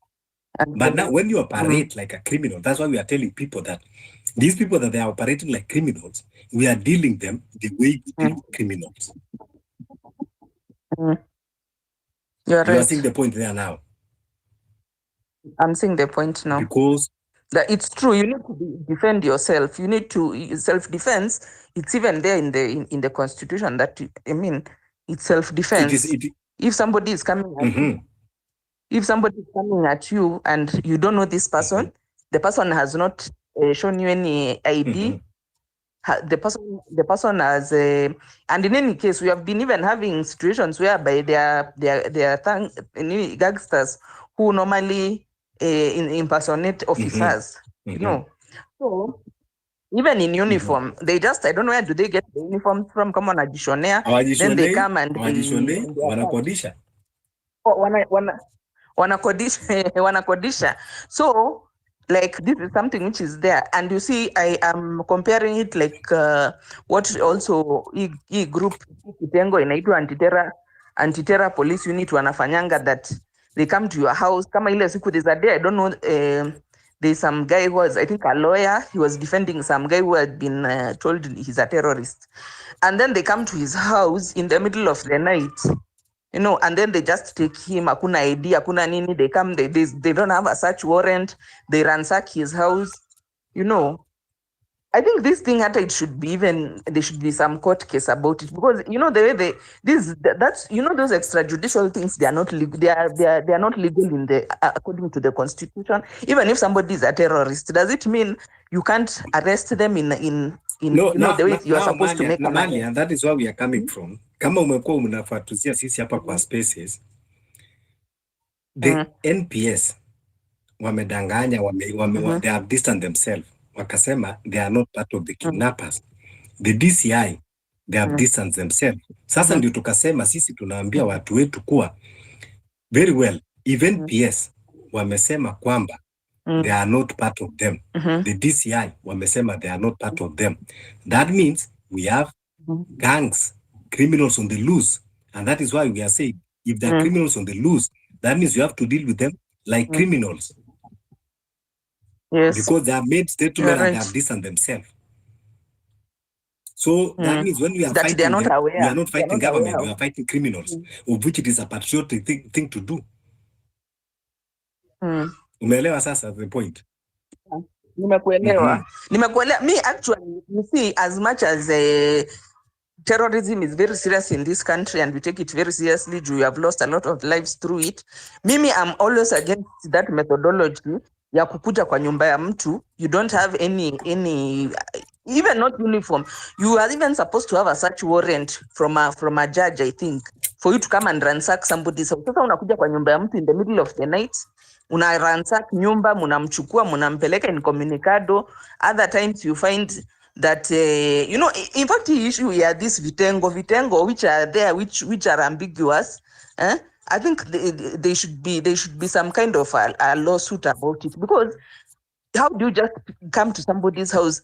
Another time you find the terrorist ndo huyu amefungwa vizuri, ameenda jela, amemaliza his term. On his way out, after he has finished his term, his family has come to pick him from committee or wherever. Wakifika, before wamefika pali yote, hijackiwa tena. Sasa unashindwa. Sasa, what is the point of umesema about lawsuits, eh? What I want to tell you is, unajua the reason why unaona people are coming in terms kwamba Ruto must go is because even leo ukiangalia tweets za Okiya Mtata has been in the forefront of championing for injustices in the corridors of justice. But even the determination that has been coming lately from the courts, usifikire kwamba watu hawajapeleka. We have a lot of human rights. Sasa ukisema mambo ya lawsuits, niambie zile 60 bodies zilikuwa dumped pale Kware.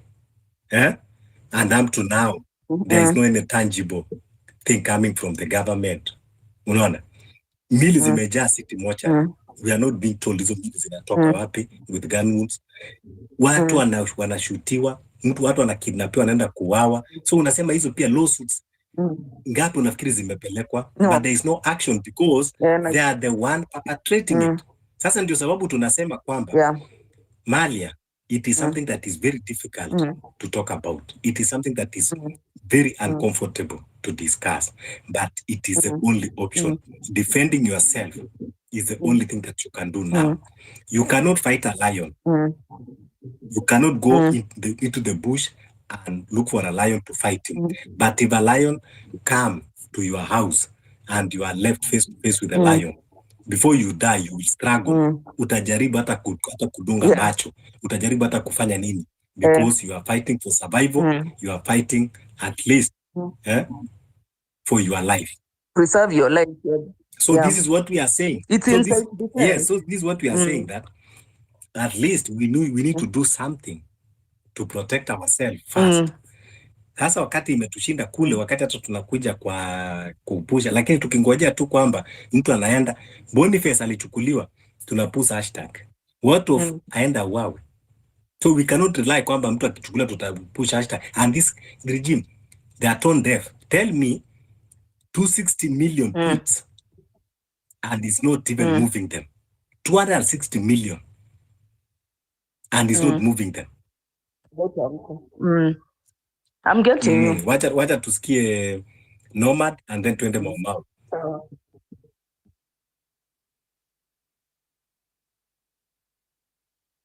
Nomad. I've really gotten you. I've gotten you. Hi, good evening, Kenyans. Good evening. Mimi naomba nanisikia? Tunakusikia vizuri. Can you hear? Yeah. Aha. Mimi jamani naomba nizungumze Kiswahili na nichanganye maana yani nimesikiza mambo mengi ila mnanikasirisha sijui mnanichanganya. Maana mimi kabisa nakubaliana na Sesco, sijui Sesco ama ni Seska, kwamba tunaongea kizungu mingi, mambo mengi ambayo hayasaidii kabisa. Kwa hiyo mimi naomba kabisa niongee na jenzi ambao wako hapa, maana nadhani hao ndo wanaweza kuelewa hasira yangu na wanaweza kuelewa yale mambo ambayo mimi nimepitia kwenye street naheshimu kabisa kila kitu ambao mmesema, naheshimu yote. Ila kwangu mimi kabisa, yani sioni haja kuongea mengi, sijui mtu anasema tunapushi hashtag, sijui tunafanya nini. Kuongea mengi, mwanzo Ruto haogopi bwana kama yule alienda kwenye media ambaye anajua miaka 10, miaka 50, miaka 100 itakayokuja hiyo klipi inaweza kuonekana, alafu anauliza kama mtoto ambaye amepigwa risasi bado yuko hai. Huyo ndo mnaona kama ati mtampush kwenye hashtag na ashtuke. Do you think the hashtag and a lot of talking online can actually move that guy? For me, I am for the idea of let's go to the streets, let's push for the agenda of Ruto must go. Ruto must go. That is the agenda. These are all of talking and saying mama ya katiba, ma constitution. Katiba mwanzo haipo. Yule bwana mwanzo mkikumbuka yeye alikuwa wakupinga katiba. Alikuwa hapendi katiba. Kwa hiyo sijui kwa nini mnakuja kusema mambo ya katiba. Hawezi kusikiza katiba. Hivi sasa mnaona ma Supreme Court manini kila kitu yanapitishwa yakienda kule vile ambavyo anataka ndo itakavyokuwa. Wale jenzi ambao tulikuwa juzi kwenye Mashujaa Day, we were just walking in town peacefully. Well, we were all dressed black, kwa hiyo inakuwa ni target. Ulikuwa ukijaribu kukaribia kule kwenye Uhuru Park au sisi mbio. In fact, some of us ilibidi enroll kwenye gym because you don't know when you will be running for your life. These people are always everywhere. Plain cops. Wewe umebeba simu yako, umebeba maji, umebeba bendera, lakini bado watakukimbiza. Alafu mnakuja hapa kutuambia tuongee. Tunafaa kuongea tuseme nini? What are we talking about? Tunafaa wakuongea, mnaongea maana nyinyi hamjawahi kuwa kwenye street ambao you get mtu anakushika. Yani mimi mkono wangu ulinyanyuliwa hivi, ilibidi sana nimeenda hospitali maana karibu wanivunje mkono simply because I was wearing black and I was just walking around Uhuru Park. I did not touch anything. I wasn't carrying a stone. I wasn't carrying no weapon. Wale wa kukimbia waliweza kukimbia. Mimi nisema sikimbii. Kama wanataka kuni-abduct, wani-abduct. Alafu you guys are coming here talking a lot of English na a lot of things. Sijui America wamefanya nini. Upo tupo Kenya. We are dealing with a rogue regime. We are dealing with someone who doesn't care about you and I. We are dealing with someone ameua Wakenya wengi sana. Alafu mnakuja kuongea hapa mambo ya maongeo Ruto must go. Yani focus yetu kabisa inafaa kuwa Ruto must go. Na hapa kwenye spaces tunafaa tuje the strategy, how exactly are we how do we get this person out? Nakumbuka mwanzo kulikuwa na Wakenya walikuja Arusha. Nadhani hao Wakenya walikuwa wa government something, maana vile ambavyo walikuwa wanazungumza, ulikuwa unajua wana information mingi sana. Wanasema Gen Z, yani nyie Mungu aliwapatia one chance. Hiyo ya 25th ukweli ni kwamba mimi hata moyo wangu unauma sana nikikumbuka wenye tulikuwa Arambe Avenue, mnakumbuka kabisa tulikuwa tunasema tusirudi nyumbani.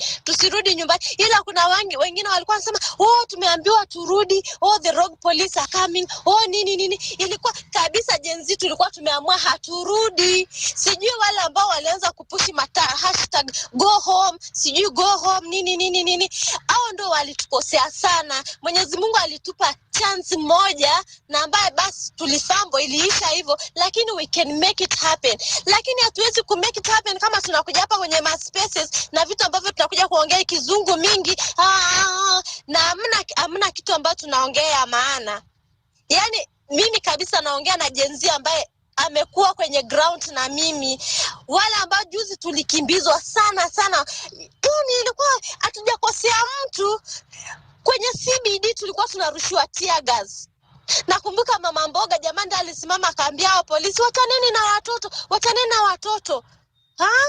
Alafu mnakuja kuongea hapa mambo ya constitution, mambo sijui ya nini. Bana, naombeni jamani hasira zenu zielekee kwa Ruto.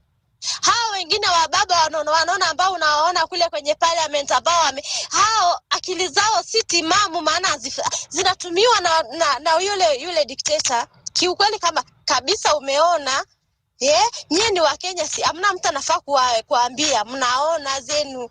Sasa hivi kuja ambao kuambiwa sijui alafu kupigana kwenye sasa si muda wa jamani wa kupigana. Ni muda wetu sisi wa Kenya tuje pamoja. We have one enemy. Vile ambavyo mnasema poverty is the enemy, Ruto is the enemy. That should be the key. Yani focus yetu kabisa inafaa kuwa Ruto must go. Mwanzo naomba samahani maana mimi natumia line ya Vodacom, ila nikija Kenya natumia ya Safaricom, lakini kuanzia kesho jamani nitaenda kununua line ya Airtel, maana Safaricom yani ukivuka boda moyo wako unaanza kupiga sana. Mwanzo hata ukienda dukani unaogopa, hujui utachukuliwa saa ngapi, nani atakuja kukuchukua. Mwanzo tena mnasema those people who are coming to abduct you, sijui unafaa hawakupi muda wa kuuliza maswali. Those people are criminals, they are rogue. Hawakupi muda. Kwa hiyo wewe umeondoka, yani tuliona vile ambao yule mkaka sijui anaitwa nani, yule mkaka aliyechukuliwa alipotoka gym. He was not even given a chance ya kuexplain ama ya kuuliza maswali. Kwa hiyo kusema sijui nini, mimi am for aura. Kama mbaya. If Ruto wants, of course he is going the wrong way. Mimi kwangu hivyo yani kiumane mambo ya kuja kusanitize hapa constitution masijui nini makizungu mingi kuleta wa America. Sisi tupo Kenya na hivi ndio situation yenye iko Kenya sasa hivi, so we go with that please. Thank you. Asante sana binti, asante sana Nomad. Nakubaliana, hiyo ndio mambo ambayo tumekuwa tukisema kwa hizi spaces, kuwa lazima tutafute solution, na solution ni hiyo. Hakuna njia nyingine ya kusema ati kwamba sijui tutapaka rangi, sijui tupake nini, sijui tupatie spices. There is no other way out. That is the only way out. Nani Sesko? Okay, Sesko, wewe ni host, umeinua mkono, alafu peane mic.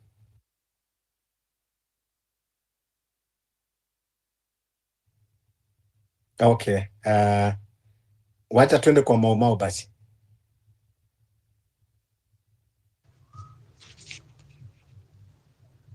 Asante na habari za jioni, na natumai sisi nyinyi wote mko wazima. Kwangu mie niko mzima, ingawa tu niko na makasiriko kama dada mwenzangu Nomad. Wajua wengi wetu ni kweli yale tunayozungumzia hapa, nafikiria tumekuja kwa spaces ili tubishane tu. Wengi tunaonekana ni kuleta mabishano, ndio kuleta mambo za nchi zingine mambo ambayo sioni kama kwetu kabisa yanatusaidia.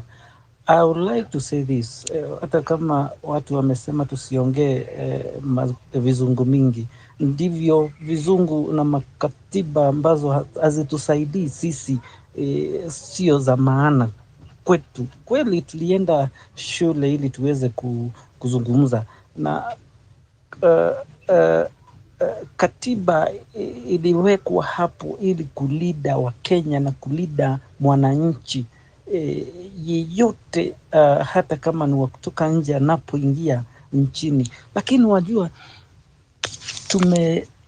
hii katiba imetumika inatumika na viongozi kuwalida wao na kukandamiza na kuumiza wengine kama sisi.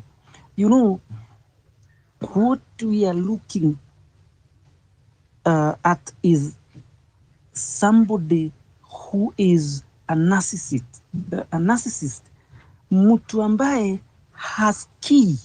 Nimesikia watu wakiuliza tutafanya nini ili tumalize extrajudicial killing, abduction and kidnapping. Hii mambo yote tunastahili kumuondoa huyu narcissist, dictator. Tukimuondoa tutakuja na uongozi mpya, uongozi ambao hautakuwa ukiumiza wananchi. The reason why we should remove this guy is to do away with the abductions that are ongoing. As we speak, kuna yule MCA ambaye alikuwa abducted. Mpaka wa sasa hatujajua aliko. Mpaka wa sasa hakuna any communication from the regime. It doesn't matter the hashtag that we're gonna push, whether several millions or billions. We have been pushing for Adani to go. We have been talking about reject Adani. I think by now it's in billions of hashtags, but still huyu mjamaa anaendelea kuisukuma down our throats. Tumeongea kuhusu SHA, tumeongea kuhusu Kentraco. Huyu jamaa bado anatusukumilia. Wanafunzi ni wangapi nchi hii ambao wamenena kwa matelevisheni, in social media, wakikataa the new funding model? How many hashtags tumesukuma? Na zote huyu mjamaa na wandani wake, the cabal of thugs, wamezikataa. They have completely wamefunga masikio yao. The only way is to reject this government. The only way is to reject Safaricom, to boycott Safaricom. I think that was the clarion call. The clarion call ilikuwa reject hii, boycott hii Safaricom, boycott hii serikali, boycott huyu mtu. Tumtoe, and the only way ya kumutoa huyu mjamaa ni kwa street. There is nothing else. We should be asking ourselves, when is it that we are going on the street? One focus being kutoa huyu mjamaa kwa kiti. We are not going to boycott hizi mavitu zake, mabili zake anatuletea any longer. We only require them to spur our anger. We only require them to trigger the agitation in us, ili wakati tunapojitokeza pale kwa barabara, huyo mjamaa hakuna kurudi na hakuna kurudi. Nomad amesema vizuri, watu walijitokeza on 25th, but tukafanya blanda, tukarudi nyumbani. That is why these guys followed us. These abductions tunaongea kuhusu hazingekuwa zinaonekana sasa hivi. But because we did a mistake, when we go back to the street, are we going to repeat the same?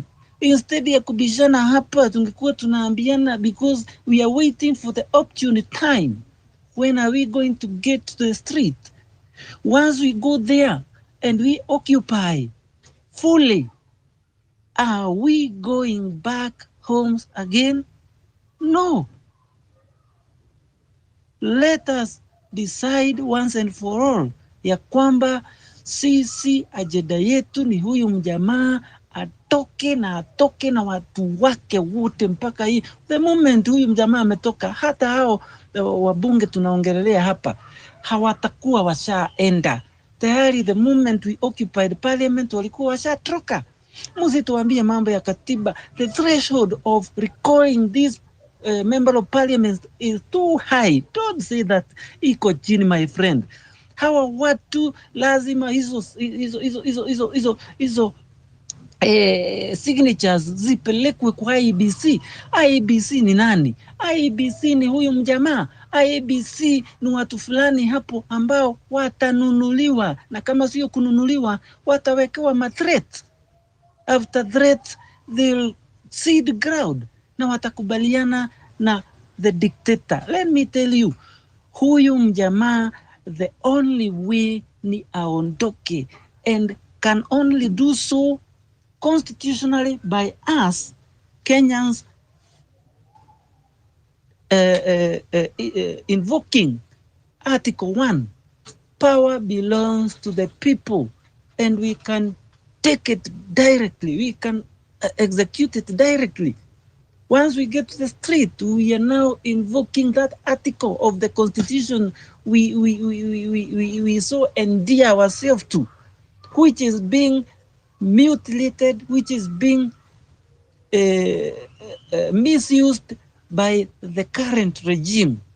Huyu mjamaa, as long as we continue talking, he cannot listen to us. He is a man of so many wants. Anajua kuongea. So wakati mnaongea ni kama a chorus to him, kwa sababu amezoea kuongea. So this is not a guy that tunaweza mnyamazisha kwa kuongea. Huyo ni mjamaa atanyamazishwa na action, and only action is getting to the street and forcing the gentleman with his cronies out of office. Hakuna kugoja ati tuseme civic education, yes, tuambie watu huyu mjamaa, na kila mtu I understand anajua. Yule mtu anajifanya hapa haelewi, ni kujifanya kwa sababu he might be working for the regime. He might be an informer. There is no way you can tell me that haujui tunaumia. There is no way you can tell me that Wakenya hawajui kuna mambo ya abduction inaendelea Kenya. All out of 10, 7 homesteads ziko na runinga, ziko na redio, zinaelewa mambo mabaya ambayo inaendelea Kenya hii. Tuache kuongea mambo ya manchi zingine ambazo haziji hapa kutusaidia. Hiyo nchi ya America we are just quoting here ndio inatuexportia one of the useless guy in the name of Gates, who has been given immunity, who is pushing for some of very useless bills, some of very useless ideas to our nation. Sasa wakati tuna jerepik hapa na pale ati US inafanya hivi, sijui imefanya hivi, na kuna watu ambao wametoka tunawaona wametoka huko vigogo wenye mali wameletwa huku. Kwa nini analetwa na anapewa hiyo immunity?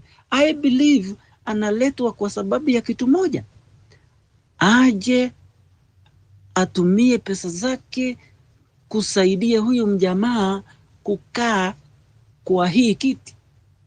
Hiyo ndio sababu moja. That is one of the reason I believe hawa mikora ambao wanaletwa kutoka nchi za nje na hii regime ya loot all waje wafanye. So my dear comrade, patriot, acha tupiganie hii nchi, ukombozi kikamilifu, na ukombozi ambao tunataka sio wa ballot. Ukombozi ambao tunataka ni tunyakue uongozi, goja tuwe na akamiti ambayo itaoversee Usituambie hatuna IBC. Tumekuwa na IBC all through 2007 tumekuwa nayo mpaka saa hii, na kile kitu wanatupatia ni these reject politicians, very useless, who cannot hold accountable the executive. Kazi huyu executive ameenda pale pia amechagua judiciary, another judiciary who cannot hold the executive accountable. So kindly, my dear friends, my dear Kenyans, sisi hapa hatutakuja kuongea mambo ya kusanitize, massaging this regime. This is a fallen regime. This is a failed regime. This is a regime which is actually shaming our nation. Ukiangalia mpaka nje, huyu jamaa hawezi enda kukutana na diaspora kwa sababu akienda pahali wanamuibia. Ruto must go kila pahali, hata kama hayuko. Tumeona social media from diaspora, people are spreading the same gospel, huyu mtu aende. So if diaspora themselves wanajua hivi, unataka kuniambia sisi Wakenya ambao tunaishi hii nchi ambapo tunaumizwa sisi wenyewe hatuelewi yale mambo yanayoendelea? So hii ni kitu mimi mwenyewe kwangu naomba iwe ni kesho, as we push for 11-11. Kindly ngoja tuambiane ukweli ya kwamba let's whip the emotion. Ngoja Wakenya wajue ya kwamba hii nchi sio nchi tena. Kila kitu we cannot afford to live in this state anymore as it is. The guy that we thought is our savior went to sleep with the same dictator, Raila. So unless we ourselves as Kenyans take power, we cannot delegate the same power to any other person. Mambo ya Murara, don't discuss it here. It is a waste of time. Somebody who cannot listen to people, that's a waste of time. Kindly, we focus on things that are affecting us Kenyans. Na mambo yenye inatuaffect ni hii serikali tutaitoa lini? Hicho ndicho kitu tunastahili kuzungumzia sasa hivi. As I speak, I'm not in Safaricom. Nishatoka kwa sababu Safaricom is a useless whatever, which has been facilitating whatever that we have been seeing, especially leaking our data. And that is why we have so many killings, so many abductions. So kindly, let us focus on the main agenda. Ruto must go. On 25th, we focus on finance bill. This time, the focus is Ruto must go. Once we occupy and occupy. No retreat, no surrender. I lad.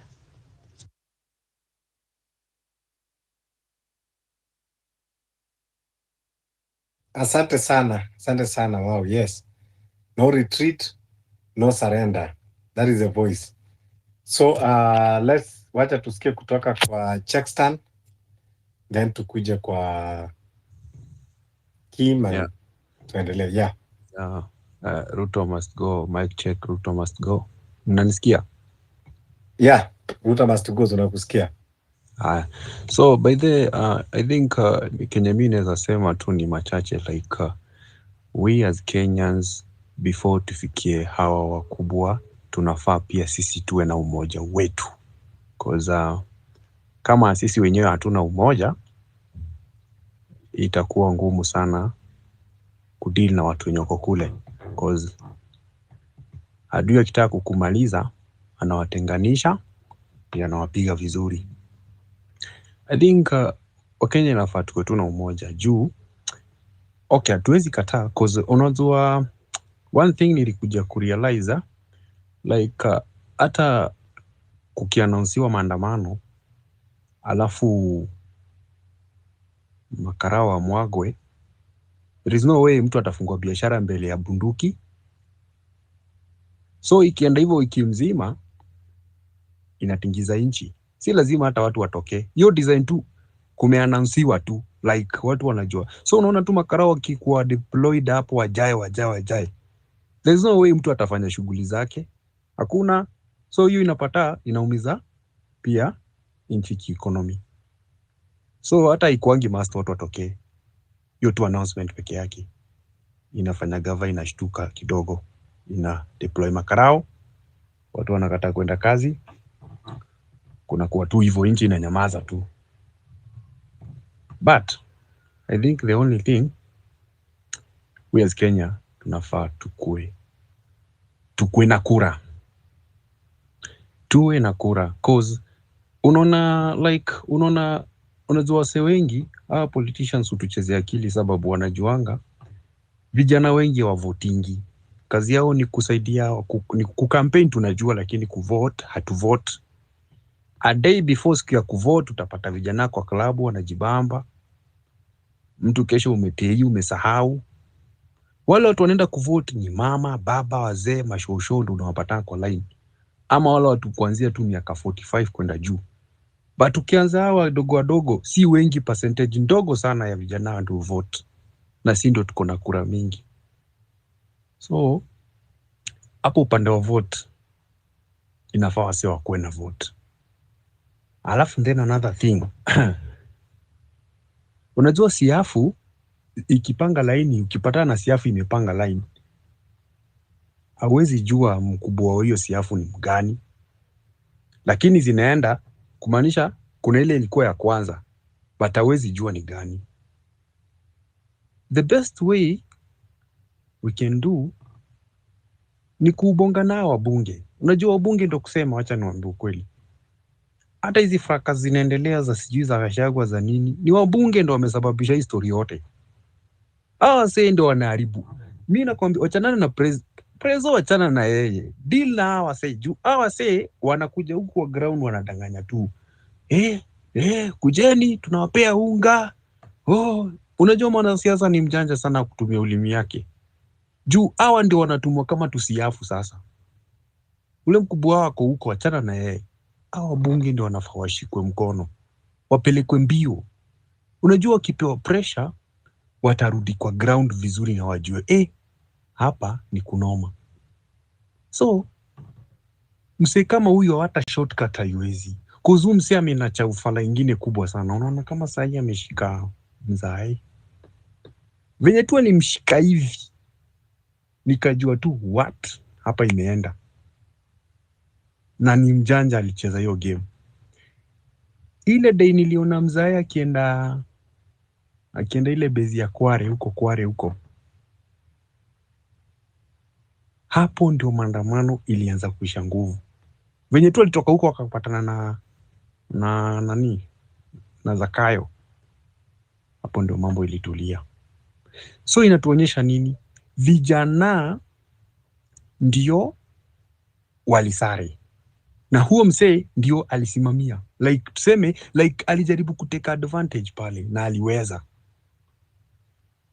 So the only way we can do, sisi wenyewe, umoja wetu ndio itakuwa nguvu yetu. Tuachange kutukanana kwa mneti, tuache juu napatanga hata most kuna dem fulani amebonga kitu hapo nikashika point yake. Sisi wenyewe tunatukanana, tunasulubishana, tunadharawiana, hadi unasikia mtu anakuja hapa kwa space anasema hata hiyo nguo yenye Morara amevaa. Sasa unashindwa nguo tena imetokea wapi? Kuna msee alibonga kwa space fulani nikacheka. Sasa unashindwa mtu unapiga mtu mwenye analia kama wewe. Sasa unapata vijana wanapewa dole sana kuvuruga. Juu wamegundua mtu akiwa na njaa, he or she can do anything bora ashibe. Manzi, vijana tushikane, tuchukue kura, na tukivote next time tusivote na emotions. Unaona? Alafu kitu ingine na niuma sana, unasikia msee anasema ati hata heri Gachagua kuliko Ruto. Hiyo ndo mistake watu walifanya, wakasema heri Ruto kuliko Uhuru, wakamuhurumia. Ndio the same thing watu wanaanza kufanya sasa. Unasikia tunataka huyo ndo tunataka, na hiyo ni ujinga ingine ya hali ya juu. Hizi mahuruma za ufala tuachane nazo. Kwani hakuna siku yenye tutaisikia tu president ametoka tu, jamaa alikuwa anauza tu mboga hapo, akaamua kusimama, akaendelea kusimama, akakuwa president. Naona like tuachane na hizo vitu, tujaribu kukuwa na umoja kikura, na tukijaribu na tukivote, tuna vote, tusivote na emotion. Tu encourage wazazi wetu, tuambie huyu ako na hii maendeleo, huyu ameleta hii maendeleo, hivyo tu. Juu sisi huyu mtu tunalilia, tunasema ni mubaya. Huyu msee ni sisi wenyewe tulimweka pale, na tulimweka na emotions, ati tunamuhurumia, ati Angalia Yesu. Checkstar. So anyway, yangu imeishia hapo. Yeah. Kwanza nataka ubadilishe your mindset. Toka huko kwa voting. Voting ni baadaye, wakati Ruto hatuwezi kumuondoa na kura. Hiyo naye tusijidanganye. So hakuna haja kuambia watu wachukue kura. Ile kitu tunaambia watu ni wajitokeze kwa street, kwa revolution. Sahi kuna kura, ni watu wajitokeze kwa revolution. That is the only way ya kumuondoa Ruto. Kura tutaenda tukishamuondoa. So King, alafu tuende kwa King. King uko hapo? Yes, Okay. yes, ni mimi. Yeah, go ahead. Good evening as usual. Now, I'll try to make this as short as possible. And I trust I should start by saying, Fabish, now that you are the person who has been hosting these explosive spaces, as they should be actually, the biggest, the biggest drawback you'll encounter hapa is what you call sensitivity of people. Because we've been taught to be so moderate such that any other radical direct idea always comes out as a far extreme idea. And that is why you'll always see people here, they are always rushing to oppose things. And then when you sit down and have a one-on-one talk with them and try to explain the logic behind your statements or your sentiments, then with time, they'll tend to understand, but it will take a lot of time for them to see it. And you realize that problem is actually more with the older generations. They really don't see the direct ways, they really don't see anything good in extreme ideas. So I might not repeat what Fabishop said about vigilantes, but I'm gonna give them examples because they think it's a very far-fetched idea, but it's already happening. Now, just today, we came across a video in Kisumu. Mind you, I'm not in Kisumu, but I saw it on my TL. A video in Kisumu where a guy was to be arrested on these flimsy charges, and for some reason, the Raya who are around him decided to say, no, hatuwezi ishi hivi. And then the police decided to force their way, and then the guys marched the police aura for aura, and then those guys realized those people are strong. They are equaling what you are trying to do, and then it became a stalemate. Was it today mani juzi? Is it Kamukonji? I saw Kanjos going to harass people the way they normally harass people in town. Mind you, I've not been to Kamukonji all my life, maybe sijai kanyanga huko, but I saw it. People stood their ground. Kanjo akajaribu kutoa fujo sababu walikuwa na polisi, walikuwa na bunduki. They stood firm. Nao Kanjo hakuingia. Kama hizo licenses mnataka angalia online, hii ndio mlitupea, ziko huko online. Hiyo kitu mnataka kuinspect, iko huko kwenu, angalia. Kama kuna shida, mkuja na warrant. Wakaulizwa wapi warrant? kizungu mingi, madam akaanza hasira mingi, and then for out of nowhere akamtu huko nyuma kakaanza Ruto must go, and all of a sudden ikakuwa concert ya Ruto must go pale Kamukunji. So it's always a far-fetched idea ukiongea hapa until people realize it is in the realm of possibility. People are not talking about it, but they're actually doing it. They're actually doing it. So you have boys pale wanajua this is a country of goons, a country of unlawfulness as per now. That document you call the constitution right now, I tend to believe it's suspended because what I see and what they try to make us believe through their words, they are just totally polar opposites. They are not matching. So I don't believe that document is in effect as per now. So let no one think it's a very, very far-fetched idea. Mamuri hapa nje, they are like, mimi mjuange tu like, maybe siwezi nyamaza. But ukisikia nimepiga nduru, sidhani napiga nduru sababu napigwa na bibi. Nikipiga nduru mkuje, na mkuje sababu siwezi piga nduru ovyo ovyo. That is whatever Fabish is saying, in other words, in a very practical way. But sasa ukitaja jina vigilante to others, wanaona tu zile gangs za Mexico, they just see everything. They just see something akin to Mongeki ukikuwa sensitive hapa.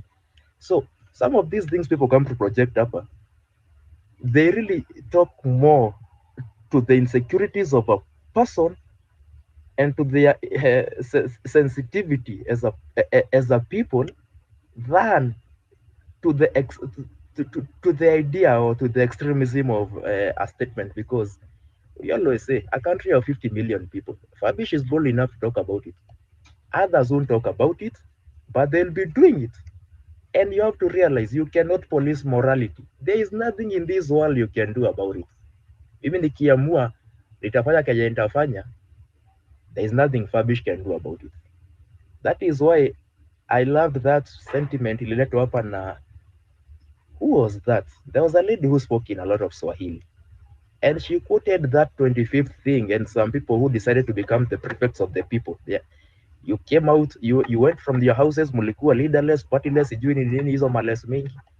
Then all of a sudden jioni, mushakuwa leaderful. There are people who are directing this and that, and because wenye walikuwa tao hata wangetaka kulala tao, shida yako ni gani? Wewe kama ulitokea urudi jioni 7, wewe enda nyumbani.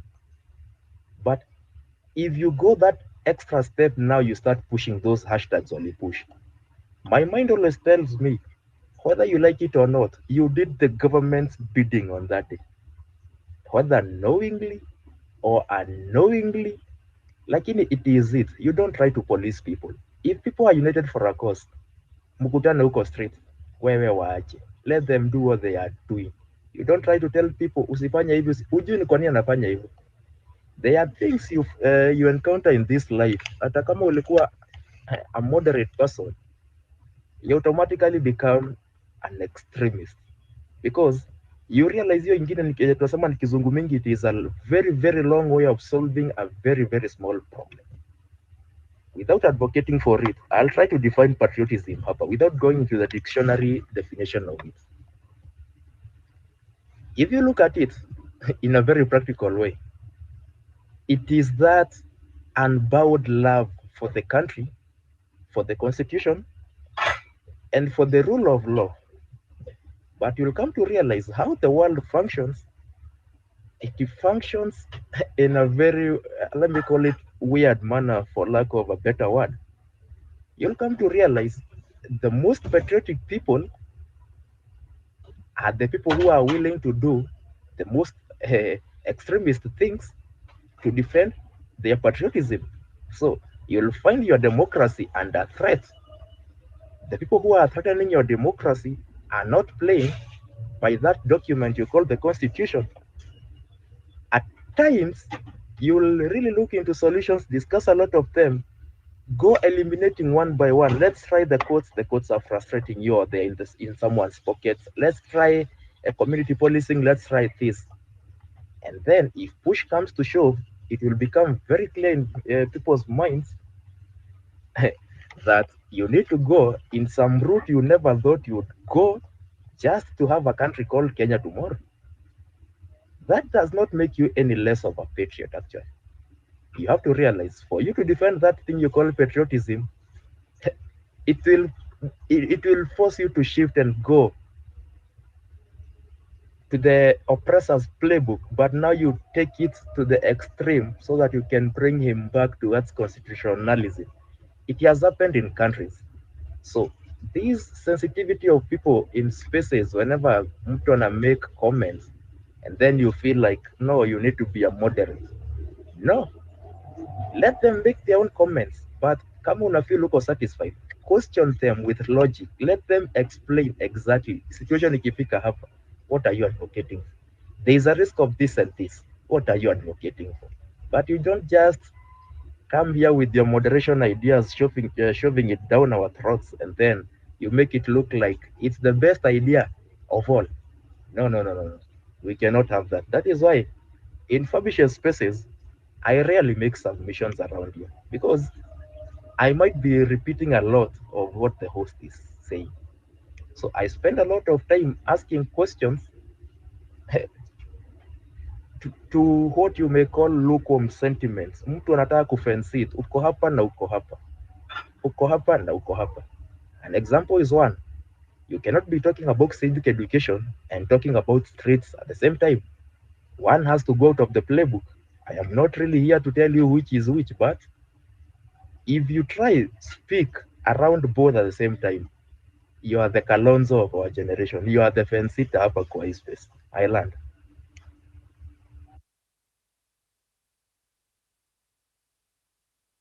Thanks sana. Nimependa vile umeweka. Things that we think that we are avoiding, lakini inafanyika. Sababu hata paka ukimfungia kwa kona umchape atakimbia, lakini inafika mahali hawezi tena kusakamba. He will come after you. Atakuja na makucha, atakukwaruza. Sasa je, binadamu? Yeah. Na unajua ni venye watu I think wamezoea mambo ya papasana. So that kwa space yangu labda asingine inakuwa ni ngumu kidogo, inaleta joto because mimi sipendi vitu za papasa. Hivi hata nimesema zile mambo unaona zimefanyika Haiti, imefanyika wapi? Usifikire kwamba ati tu ni watu walikuja all of a sudden wakatoka mahali. It started from a regime kama hii. Watu wanaenda, constitution inakuwa mutilated, watu wana feel kwamba sasa they have become helpless, wanaanza kujitafutia namna, regime wanafikiria wanaendelea kuoppress kutumia nguvu, na inabidi pia watu sasa waanze kutengeneza muscles before realize watu wamekuwa na nguvu kuliko serikali, na inakuwa sasa watu wanataka kukaa jinsi walivyo. Sababu serikali ndio wana create that anarchy. Kwa hivyo hata hivi ni ngumu kuongea, lakini hii serikali ya Ruto ikiendelea hivi na sisi pia tukiendelea hivi kwamba tunapapasa huko na huko, itaenda pia baka kila kitu ikue segemnege. Hiyo ni reality, lazima tuambiane. Kuna vitu zingine ambao hata ukanyamaza ni kama homa haifichiki, utakuja tu kukoa ama mimba, huwezi kuficha forever. Sasa watu ambao wanatengenezaga hiyo anarchy huwa ni serikali wenyewe. Wakianza kufikiri kwamba wanatumia nguvu, unyanyasaji, ukiukaji wa katiba, watu sasa wanaanza wenyewe kujihami polepole. Before realize watu washaanza kuwa na nguvu kuliko hiyo serikali natupwa nje, na watu sasa wanaanza hata kupata huru ingine ambao hata wataki tena mtu awasumbue. Inakuwa hata kutengeneza serikali inakuwa ngumu because watu washazoea huru. You know, anarchy comes with its own freedom. And that is why the countries that have had this conflict, it takes them time to form a government because they will enjoy that freedom that they think they have been oppressed for long. So, ile makosa ambayo itafanyika, it is not about people. Ni serikali yenyewe ambayo itadepend. It is William Ruto that will decide why you want to take this country. Whether you want to resign and leave this country at peace, or whether you want to continue holding this position of which he cannot because Kenya ni watu ambao wako na nguvu na ni watu wakifanya maamuzi washafanya. Sesko umeinua mkono alafu upatia hao speakers wengine. Unajua Fabish, sasa ndio nimesikia we have people who are on this thing. Watu wameanza kuerevuka sasa. It is funny that I'm not the first and the last person to be blocked today from this space. Kama umenotice watu wamekuwa kwa hii space, Morara Kebaso was actually blocked several. Kwa sababu we have spoken na tumemwambia what's supposed to be done. Hataki kuambia ukweli. Well, it's good that you're showing us your true colors before you start sabotaging the whole revolution. Ukikuja kuleta hashtag zako hapa. It's so funny that people are still continuing to tell us mambo ya constitution hapa. Whereas watu wanaumia huku. People are thinking I have my own agenda saying the street is the only solution. Well, kuna mtu alikuwa hapa na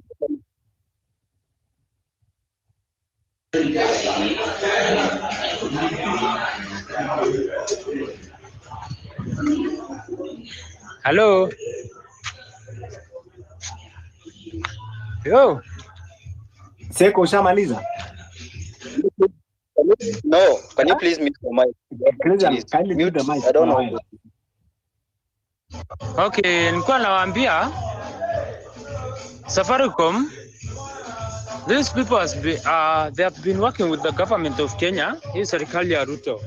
So mi maamuzi yangu nilikuwa nasema let these people, Safaricom, let us go to maandamano the same way that we had gone to the finance bill. Finance bill sasa imeprove Ruto what they were doing in the Supreme Court, where those judges which are corrupt, they're working with Ruto. And Ruto asidhani sisi ni machizi kwa sababu ati sisi ni wajinga sana. Sisi tutaenda maandamano, Safaricom must be closed. Yani unanunua bundles za 10 bob, unasikia zimeenda hatuna dakika. So mimi nilikuwa nauliza how come Safaricom has been working with the government? Na werea sisi wenyewe hatutaki mashida mingi Kenya, lakini Ruto ndio anatuongezea tu kutuongezea ma stress. Hey.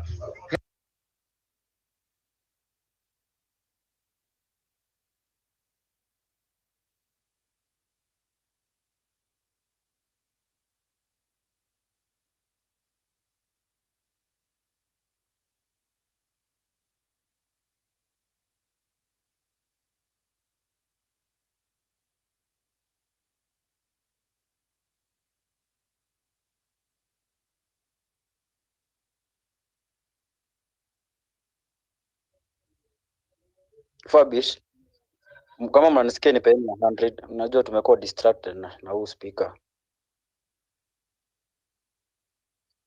Sawa. Wakenya wako na shida mpaka sasa. Huyo hakuwa anakumbuka kwa space. I'm talking Rasha mic. I mean, it's the government. You are blaming the government. Muende bana. Zakayo washuke. That is the only thing you want to hear it now. Hizi stories zingine hapa hazi make sense. And people should not give credit to where it doesn't belong. I don't know why people are still... I've posted that one saying Morara Kebaso many block. People are coming here to attack me. You are being given facts, amutaki. Well, I mean, Kenyans should wake up right now. And people, I heard someone saying that Gen Z, nisi tumepea power Morara Kebaso. Well, we take that power. If he thinks nisi tumempea, then we are not under him at all. Inject party ni yake si yetu. We don't belong to any party. We are advocating for a good government. There is nothing else that we are talking about. Hadi hiyo space yenye tuko to host leo, we are not hosting it. Because I'm seeing right now, these people that were telling us to host a space with them, they are giving us a statement that Ruto must go. Na amevaa manguo za ODM na wengine Jubilee na UDA. I mean, we are partyless, we are leaderless, and we need change in the country. Jeffy.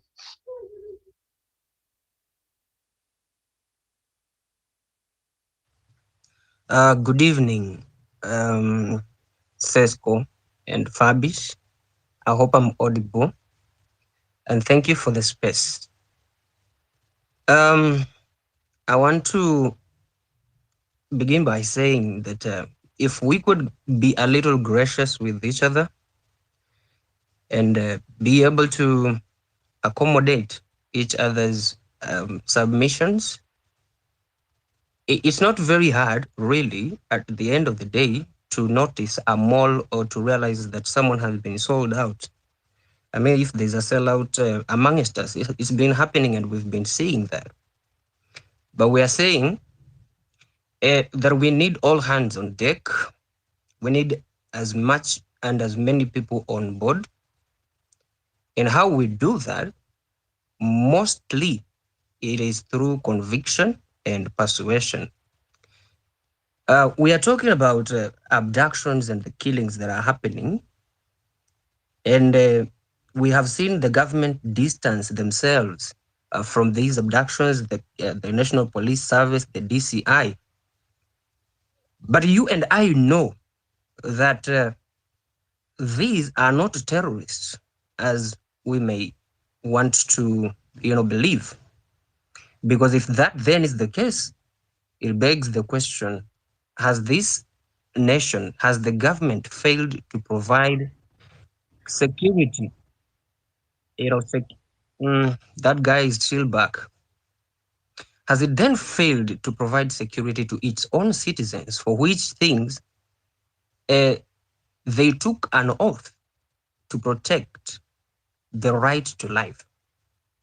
And because we know then it is the government in disguise doing all of these things, I think the bigger question should be, we as the people, how do we counter this injustice? Therefore, it means we must employ and use every method and technique that is available before us. What I mean by that, when we look at what we have here as a topic today, we are talking about a revolution, which is one of the strategies. We are also talking about boycotting Safaricom and its services. Those are two strategies. They are not the only strategies.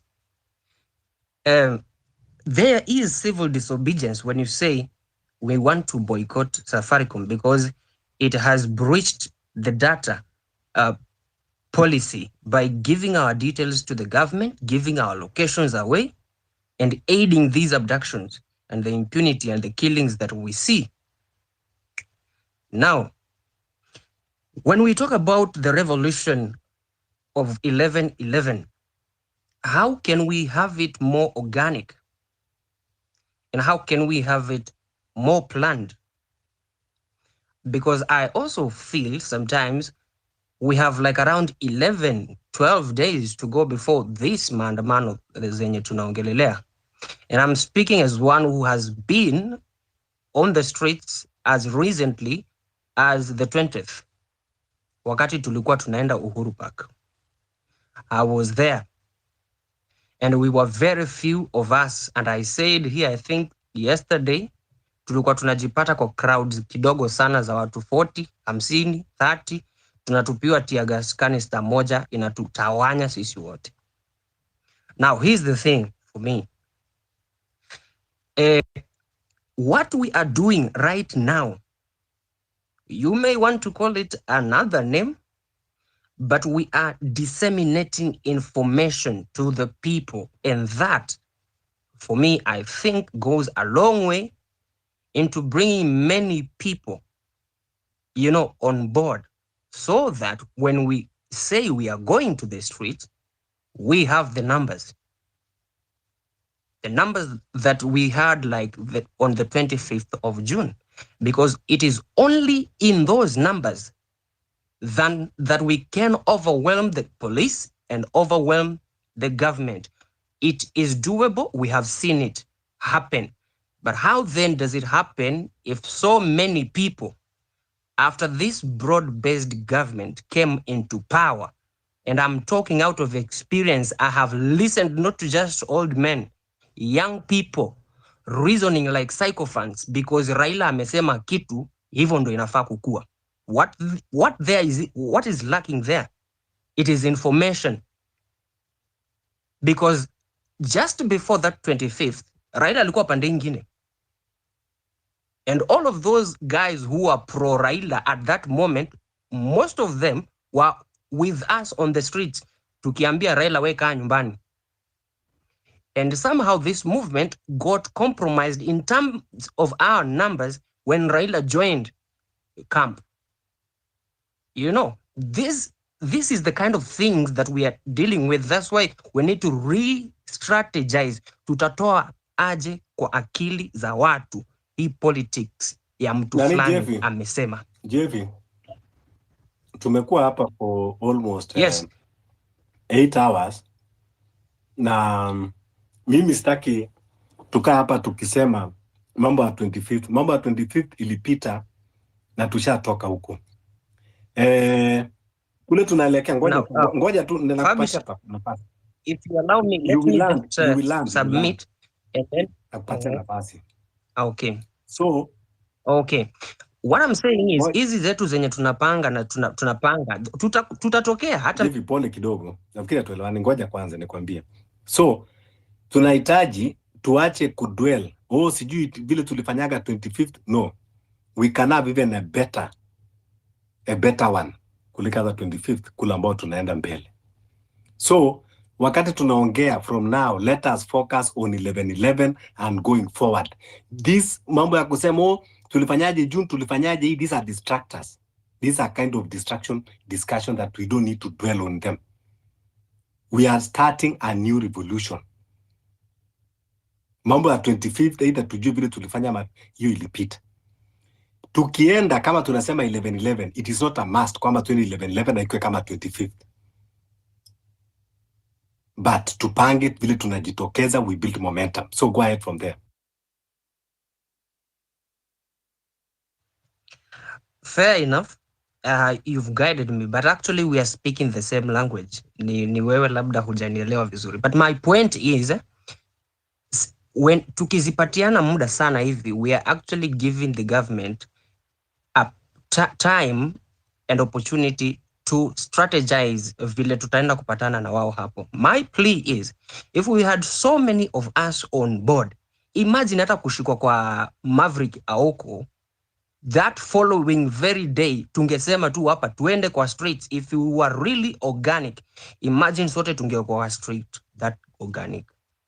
So I will learn from there, but I'm saying let us try and accommodate each other. As long as tunajua we have one common enemy, let us not be divided on the basis of huyu anaona vitu kwa njia nyingine. We all want the same thing. Na tukitoka this time huko nje, we said mimi sitoki na maji tena na kitambaa na bendera peke yake.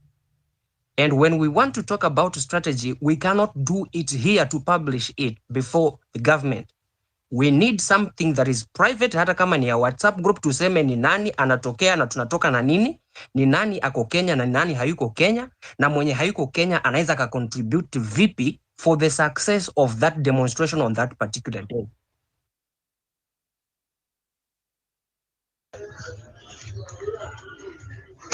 Nimemaliza Fabi. Asante Jesu. Ajuaga. President, mute your mic. Sina mambo mengi. Nadhani Hello. Yeah, Ajuaga, go ahead. Sorry. President alikuwa amesahau ku mute mic. Yeah, mimi hata sina maneno mingi. Nadhani kama kuna kizungu nimesema kwa hizi spaces ni kama zimeisha for the last 1 week. I have shouted mpaka nikakuwa kama mtu wa nyumba bana. Ile kitu nilikuwa nataka tu niseme kwamba sahi I think sasa tunafaa tu focus bwana. Hakuna maneno mengine, let's forget about the past. Tuone venye tutafanya hii kwa sababu everywhere is atrocities. Tumekuwa na patients wengine hapa hospitali where I work, renal patients. This kidney patients, those were on dialysis. Watu wanahangaika vibaya sana. Ukisikia venye watu wanahangaika, mtu ameuza shamba, ameuza ng'ombe, amemalizwa. And this thing is totally a mess for every patient. Sasa tufanye namna gani? As usual, this is something we have said for the last 1 week.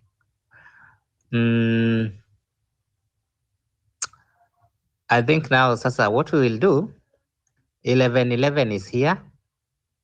tuamue kila mtu ajitokeze, tuhakikishe tumefanya everything we can, and I know we will do a good work. Tujitokeze wote, tukutane pale Safaricom. Tukimaliza hiyo, tuangalie venye tunaweza attack hii ofisi za SHA. Itabidi, because now we have atrocities everywhere. Everywhere is problem.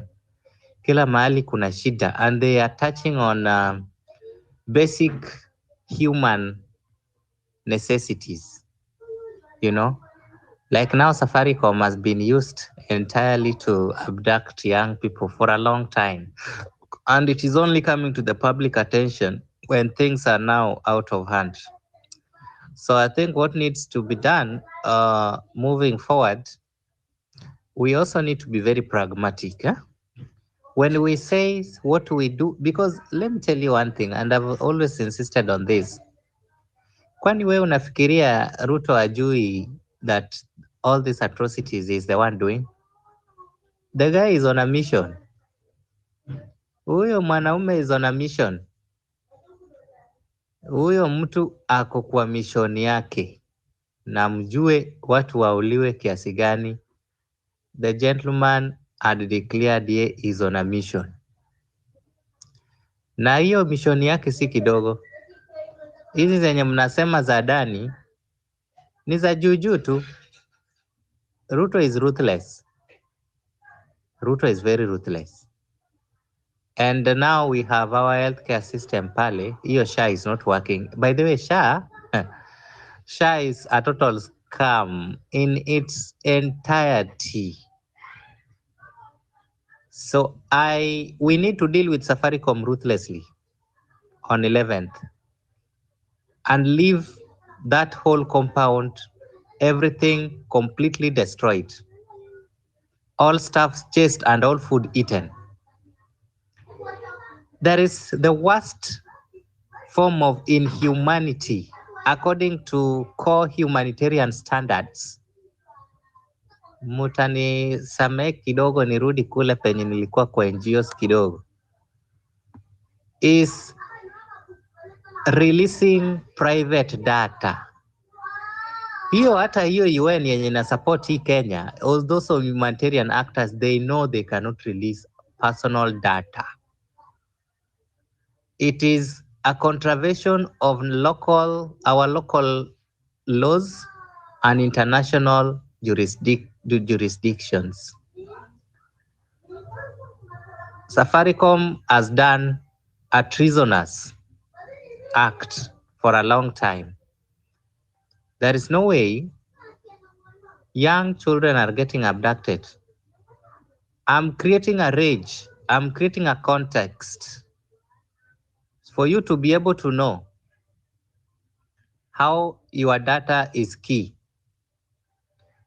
Today, hata hapa mahali penye naongea, unashtuka tu mtu is knocking a house, anakuvuta nje, umeshikwa. How do you feel? Na in less or one day, you are in a river. That is what we call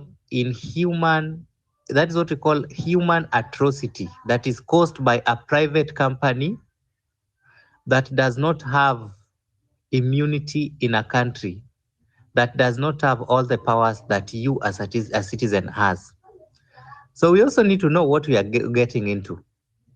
We need to be sensitive to what Ruto is doing. From outside, people think, government is a big elephant. Kenyans might not be feeling, but it is reaching a point that now we have to feel.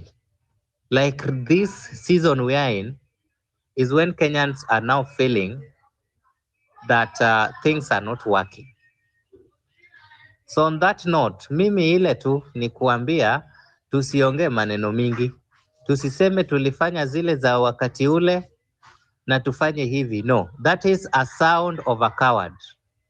That is a sound of someone confusing the whole system and the people who wants to move forward with a progress. So I call upon all of us that on 11th of November tukutane pale Safaricom, na sio Safaricom tu. Kama unajua uwezi fika Nairobi, uko Mombasa, uko Kisumu, Safaricom ni entity moja na wako na offices and headquarters in those areas. What we are saying is enda kwa main offices za Safaricom. Wale wako Nairobi, because that is where we have a very huge population. Tukutane pale Safaricom, nitakuwa nimerudi. Mimi niko Mombasa. Tukutane pale Safaricom. We ensure they have felt the pain that very many mothers are feeling. These atrocities zinafanyanga mtu. Me sometimes that I even lose breathing, because you can imagine, yeah, how dare do someone release your data and then all of a sudden you are being abducted and killed, and a young person of less than 25 years. It is a very serious thing we are talking about that Safaricom has done. It is treasonous. In other jurisdictions, Safaricom would not be operating in this country. In other countries, well developed and countries that follow the rule of law, Safaricom would have been chased away from day one. And here in Safaricom, we even have a police station. What is that? We are in a very bad situation, but we will not allow people who are causing or inflicting pain to us to still continue enjoying the proceeds of corruption and the proceeds and benefits of a rogue governance system that is abducting us our basic rights. That is how furious we need to get it right. If we don't act, that gentleman is very ruthless and is on a mission. We are supposed to counteract his ruthlessness with an equal measure. Otherwise, if we sit back and watch, tukikaa nyuma ati tunaangalia, we will turn into Uganda. Tutakuwa kama Uganda. Sahi hata kuongea Uganda ni shida tu. And is doing this very systematically. You know, it is like an infection. Inaanza pole pole. And is doing atrocities because Adani was not known and it came to the light. Shah has been forced to the throats of Kenya. Now see patients are dying. I suggest we ensure when we are going to Safaricom, we have done what we need to do the best way. Ile siku hawatawahi sahau. Ile siku hawatawahi sahau. Na tukitoka hapo, hatutawahi sema venye tulikuwa Safaricom. No. Tunaenda kwengine. Kama ni ofisi za Shah, tunaenda kwengine. Kama ni, Adani, we have to ensure anything associated with any external private partners is not taking root, because those are areas where money is being laundered and stolen, and Kenyans do not even know. Interestingly, majority of Kenyans do not know what is going on. That is the funny bit. I also suggest that when it comes to civic education, wewe kana wazazi wako, there is a small meeting you need to call them. This is something we need to take to the doorstep at the household level na nyumba kumi. Let's try the best we can. Tuhakikishe kama ni civic education ifanyike from the household level. Hiyo information it has spread itself like that. Ukiweka wazazi chini, uweke siblings wako, uambie in a special meeting. Kama tu zile meeting tunakuwa nayo kwa nyumba most of the time za kupanga future. Unakaa nao chini, unawaelezea, is not a joke. Unawaelezea the reason why we are here, why we have to fight this, and why we have to be very vigilant about Ruto. If you see someone abducting anyone around you, usikae hapo, chukua mawe. We have to do every ruthless thing, every ruthless bit to ensure that we are counteracting a ruthless response. One thing I want to remind you is, it is going to be difficult. That I want to tell you, it is not going to be easy, This guy has very bad plans for this country. This guy has very bad plans for this country. Let us not remember 2027. He has already planned for it. He will still be there. Be rest assured. Because if you are the government that is fair enough, we would have today collecting, we would have today, IBC would be in place. We would have today been getting IDs. But why are they doing this? You never know. 2027 is already sorted by Ruto. Yeye hako hapo mpaka 2032. The only way to remove him is to ensure that first, your area MP asionekane pale kwa village. Hakuna kitu anafanya.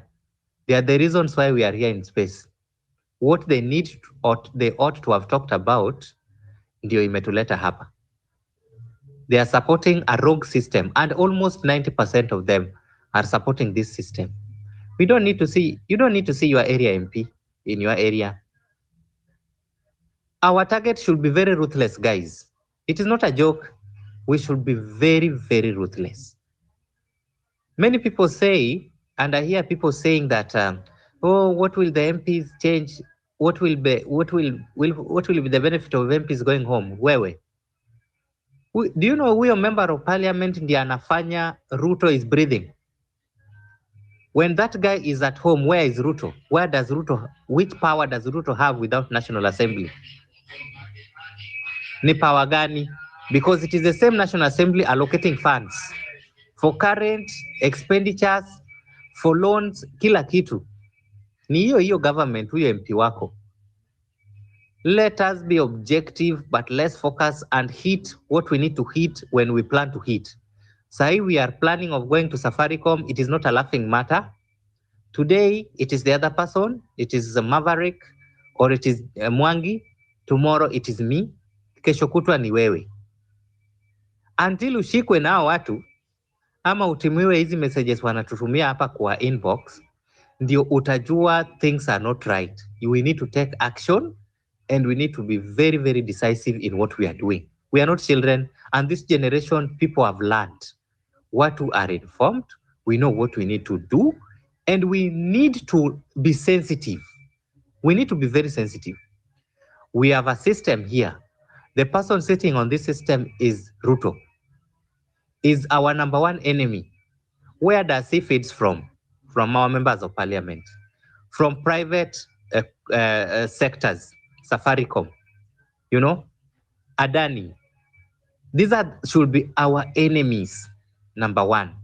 So as we move forward, I wish that we meet at Safaricom headquarters in Nairobi on 11th of 11th, 2024 at exactly 8 a.m.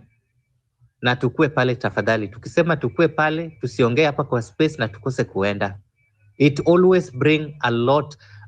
We need to come out and for that day and ensure we do what we can do. That is what will make, even if Safaricom leave this country, we will still be breathing. Safaricom was not there in 90s, na tulizaliwa. Wazazi wetu hawako import spams. Tulizaliwa hapa, na walikuwa bado wana communicate, and everything was running well, na tulikuwa tunapelekwa shule. So there should not be any space for Safaricom. On 11th of 11th, let's come out and ensure we do what we need to do right to Safaricom and teach them some of the best lifetime lessons. I think they have never experienced this, but this time we need to put it the ruthless manner we need to put it. Tuhakikishe tumefika pale. Tuhakikishe your members of parliament are accountable, and if they are not accountable, wasionekane hata kwa village. Tuhakikishe state corporations kama SHA we focus on beyond 11th. And that is how I think we should be able to work moving forward, because there are so many atrocities, but approaching them at once is a big problem. Like now we are talking of Safaricom, tukutane huko. Tukimaliza hiyo, very well, tuhakikishe we are planning to destroy another one. That is when Ruto will be able to listen to people, and power usually belongs to Kenyans. irrespective of how many people they will kill. Thank you so much, Fabish. Thank you. Yes, we continue soldiering on. 11/11 is real. Revolution is real. And it is the only way out ya kumondoa William Ruto, and he must get out of power. Enough is enough. Safaricom, that is siding with oppressor, we cannot continue doing business with you. You cannot use our money to oppress us. So we continue calling for total boycott of Safaricom products. If you have Safaricom SIM card, katakata tupa. Tell your family members, everyone should change, should switch. And yes, let's embrace these other companies ambao wanafanya transaction. Mtu asiwadanganya ati unajua sababu ya M-Pesa. Kwa nini nafikiri wote tukiama saizi 10 million, 20 million tuamie hizo zingine hazitafanya over hata zaidi ya Safaricom. So wakwende huko kabisa. Nowadays there are a lot of ways of transacting, not like before. So totally boycott Safaricom, because any coin that you put in Safaricom, you are participating in killing someone. That one should resonate very well. Any coin, scratch card, credit ambao unaweka kwa hiyo simu, internet that you buy, you are aiding Safaricom to fund the regime that is killing people. So indirectly, you also, you are participated in killing your fellow Kenyan. So let's do total boycott of Safaricom products. Fabish, Yes, sir. when you talk about that, you remind me about kitambo, kwani tulikuwa tunatuma pesa aje? That's one question we should be asking ourselves. We have used Safaricom mpaka tumezoea ati hatuwezi tuma pesa through bank accounts. These days we can send money, wiring money. The only thing enye watu wako, we are lazy to go to the bank and collect this money. This information inakuwa shared by these people. We can be able to do. Why should we use tulikuwa na U kitambo, tulikuwa na Orange, tulikuwa na Airtel. We used to be having all these communication lines. I went to Malaysia. One thing that I've seen in Malaysia, they can give you buy a SIM card of 1,000. Tuachane kwanza tuna Safaricom sharing our data. Tuangalie tu how Safaricom has been stealing from us. For all of you wale ambao wanatumanga pesa, you've always sent money on a rounded figure. Kama unatuma 1,000, you're sending 1,000, unakatwa 27 shillings. If you've noted vizuri, anytime you send money, unaambiwa, sijui you're left with 50 cents or 2,672 cents. Where are those cents going from? This is the first time Safaricom, unajua venye tu the last speaker ametoka kusema, we're being tested kidogo kidogo. Wanakuna hapa wakiona you don't do anything, they kuna hapa you don't do anything. This is exact thing Safaricom has been doing. They steal from us, we don't talk. They steal our monies, we don't talk. They block our information, we don't talk. Then definitely they will be able to bridge this information. Kenyan government and Kenyan courts, they were told to do data protection impact assessment so that we can get to know how are our information being shared, how is our data being breached. Data impact assessment has not been done. Look at Cherargei, sijui ni jana ama ni lini, how he was talking very arrogantly. Kenyans, over 500,000 Kenyans have sent submissions kukata the extension of term limits. What is he saying? Oh, nime receive, the public 60% are in support of this, and then 40%. This is how we will be played from the start. We need to be occupying all these areas. Safaricom tunafaa tunahama immediately. Hii mambo na mtu akisema sijui nitapata pesa aje. Learn to use Airtel.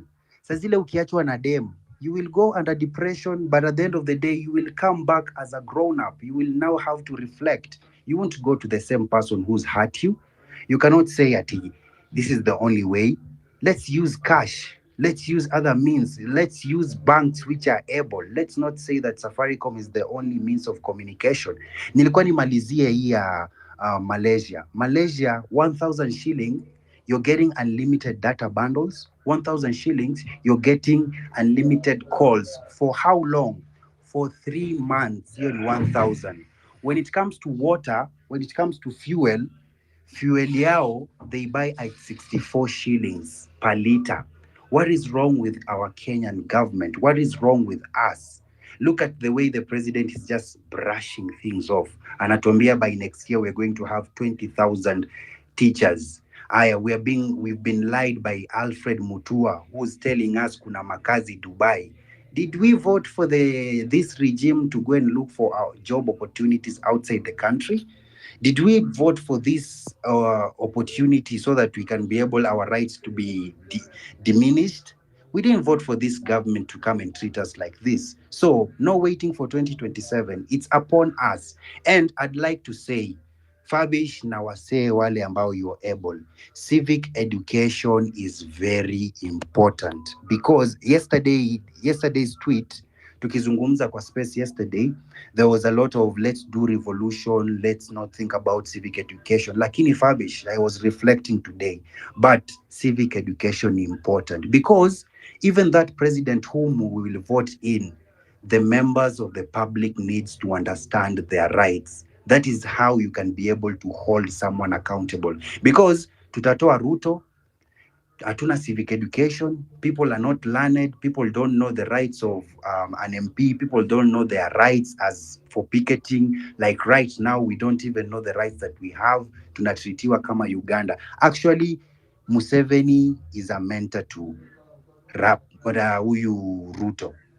And if someone is your mentor and someone is your grantor, definitely you will have to do things venye huyo mtu anataka. And this guy is doing the same thing that Museveni has been doing. When you're going for maandamano, anaikatiza mapema. Wale bigwigs wanashikwa mapema. Na bigwigs wakishikwa mapema, definitely the followers won't have a reason to go for maandamano. So civic education is needed as early as today. I've been doing civic education in these sides of Kibra, but we need to make sure civic education is done on a nationwide way, not only about Ruto, only everyone. The MPs are busy pushing for the bills. Sisi tuko hapa tunakimbizana na Ruto. We have experts who are busy pushing for the lawyers, for Adani deals to go through. Then sisi tunasema, ati unajua sasa this government is confusing us. It's coming with so many bills, coming with so many things that it is confusing us. Damn, we are 50 plus million people. When we look at Public Service Commission, these people are less than 800,000. We are 50 million people up against 800,000. When you look at the Kenyan army, there are only 29,000. The whole of Kenya is 21,000 people at the Kenyan army. When you look at these police officers, we only have 100,000 police officers. Active one, they are less than 20,000. So let's not lie to ourselves that we cannot do these things. We can do these things. Another thing, yule mtu mwenye ni polisi, he's a brother to someone. Yule mtu mwenye ni polisi, she's a sister to someone. You guys, we've gone to school with these people. We eat with these people. We go to clubs with these people. Our children wengine wanasoma with these people wenye wako kwa ofisi. So it's not like we don't know these people. We know them. So wale watu ambao mnapatana na kina Faruk Kibet, tell them what they're doing is not right. Wale watu ambao mnapatana na kina Ruto, tell him what he's doing is not right. We're not happy about this situation. We cannot be taken as babies, as kids. Tunazungumza vitu serious. Other people are joking with what we are talking about. Mungeona the way Gerard Gay was speaking, and a joke. He's playing around with people's submissions. Over 500,000 zimetumwa submission about this stupid extension of term limit, but them, they're just looking at it as any other. And if we don't watch out, my guys, we will be done the same way when the impeachment of Gachagua was done. The impeachment on the ground, all of us, we were like, we don't want this. Kama ni kwenda kufa makanga, kufa dereva. But what happened when Julie Omanga, ama ni Julie alikuwa anafanya nini? When she was speaking, she was saying 64% people agree for the impeachment. Then 28% don't agree. is it really true? And if it is really true, what are we really doing to make sure that we have 100% people listening to us? The last speakers talked about families. Guys, let's remember pia kuna single families. Let's remember kuna my youth, they don't have a home. They don't have a place to get this knowledge. Let's remember kuna watu, they don't even have a TV. Other people don't even have a bundle to buy and enter into this space. There is a lot of important information being shared here, but there are other people who cannot be able to join this. So we really need Kenyans to come together. Civic education, we need to do civic education. We need to do parallel civic education yenye inafanyika huko nje. Morara is busy taking people's money into their pocket. Na watu wanatuma. Let's use this thing for a good cause. Let's make sure that everyone understands what is the meaning of this revolution. What do we mean by the term Ruto must go? When we say by the term Ruto must go, we don't mean Kalonzo Musyoka aende a hold press release yake huko kando. He was still in the same government before. We don't mean kina sijui Musalia ama kina nani waende wazungumze kando. These are the same people. So when we're talking about Ruto must go, we mean all the systems must be in place. We mean everyone who was a politician and has been seen to be working with William Samoei Ruto, they must go home. Anyone who was employed by the word of Siji Ruto ni mtu wetu, he or she must go home. That is what we mean by the term Ruto must go. So people, when we're speaking here, go and talk to your people, manze. Go and do civic education, a real civic education. Na wale ambao they don't have families, the street children, wale watu ambao hawana simu, Fabish, let's find a way. Let's find out how do we make sure we reach out to this. How do we make sure we reach out to them? How do we make sure they get to understand what we are talking about?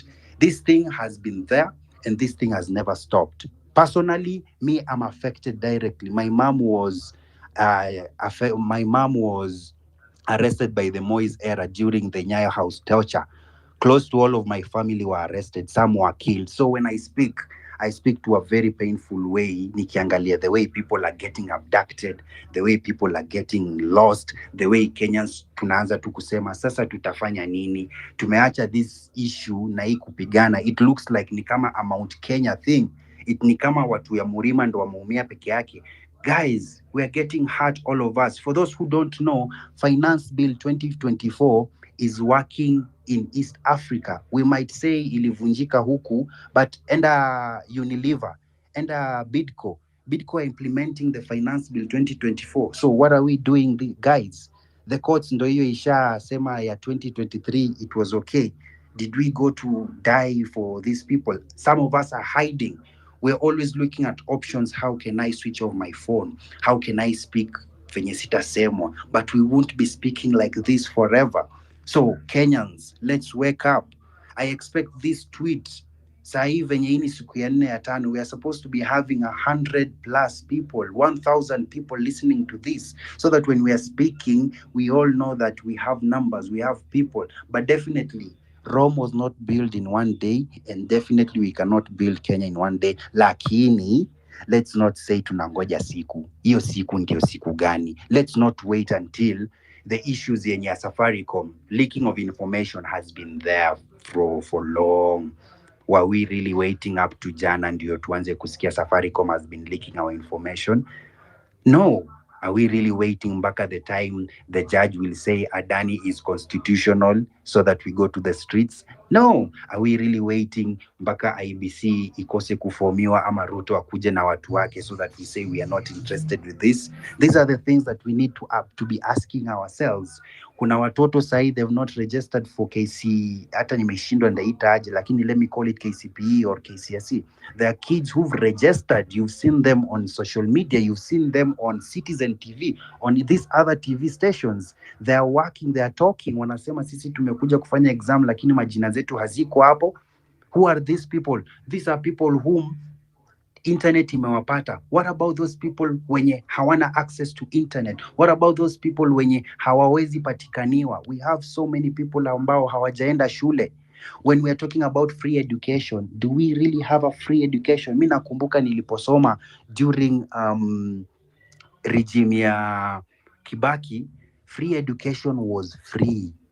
2005, 2006, 7, it was free. Textbooks were free. The only thing we were paying for ni chakula inaitwa mawele. If the people can relate, we were only paying 300 shillings or 200. And if you were unable, you could speak to the principal, akupatia leeway, you don't pay. So why is it that now school fees ni free lakini we paying too much money? We paying too much money for what?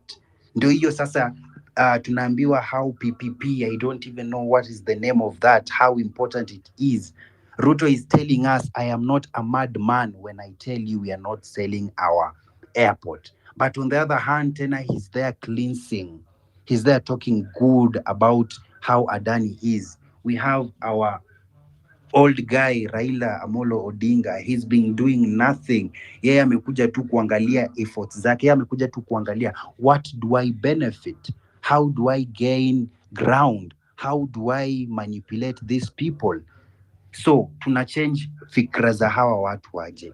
Those people who are saying baba baba baba, we might say we want revolution, but we have so many people who have to be talked to. We have so many people, they have to be told the reason as to why we are doing this. This member of parliament mwenye alikuja na motion ya impeaching deputy president, when you look at his audit report, yeah, where he comes from, I don't know, huko karibu na Sultan Hamud, Kibwezi, sijui ni Kibwezi West. Go and look at his audit report. There is Wizi, their audit report of 2022-2023, when he's still his first term. Kuna pesa zimeibwa hapo. And then he keeps on talking about we are impeaching Gachagua because he's tribalist, he's been corrupt, blah blah blah. But wait, let's go back and look at his documentation. He's not clean. He's already bought an helicopter in a cost how much? This is someone wenye tunasema ni our leaders. So Fabish, let's find ways, let's find out how we can be able to impact knowledge to the people who are online, but let's also find a way we can have a force to the ground, because tusiseme tu ati ongelesha ndugu yako, ongelesha mama yako, ongelesha babu yako. That will not work, because we've done that before, and you guys can recall during maisha namba ama huduma namba, people registered, civil servants waliforce watoto wao kuregister. Civil servants were told, if you don't register for huduma number, we are not going to give you job opportunities. People were being threatened away. So this is the same thing. Civil servants ndo wana rule huku nje. Watakuja tuseme tunaongeleshana nyumbani, mama atakwambia wewe ndo unalipa chakula, baba atakwambia wewe ndo unalipa school fees. So these things we need to bring them outside. We need to bring them outside so that we talk about it. And we have to know, Kenyans tuko peke yetu. We don't have anybody, and anyone that you will see coming out will come out to speak from the opportunities that are there. No one will come to speak for the benefit of Kenyans. No politicians will come and speak for the benefit of Kenya. All the politicians are going to speak based on what do they have in pockets. Now, lastly, as I rest my case, politics has been always about money.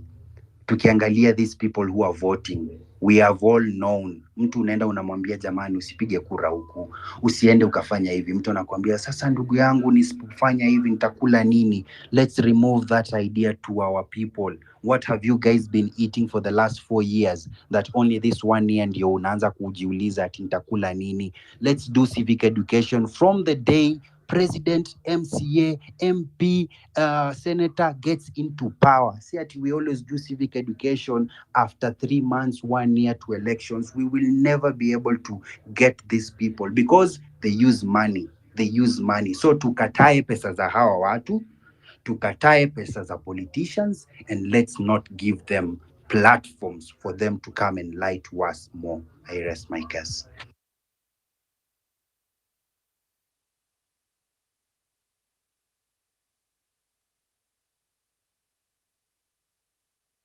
Thanks a lot.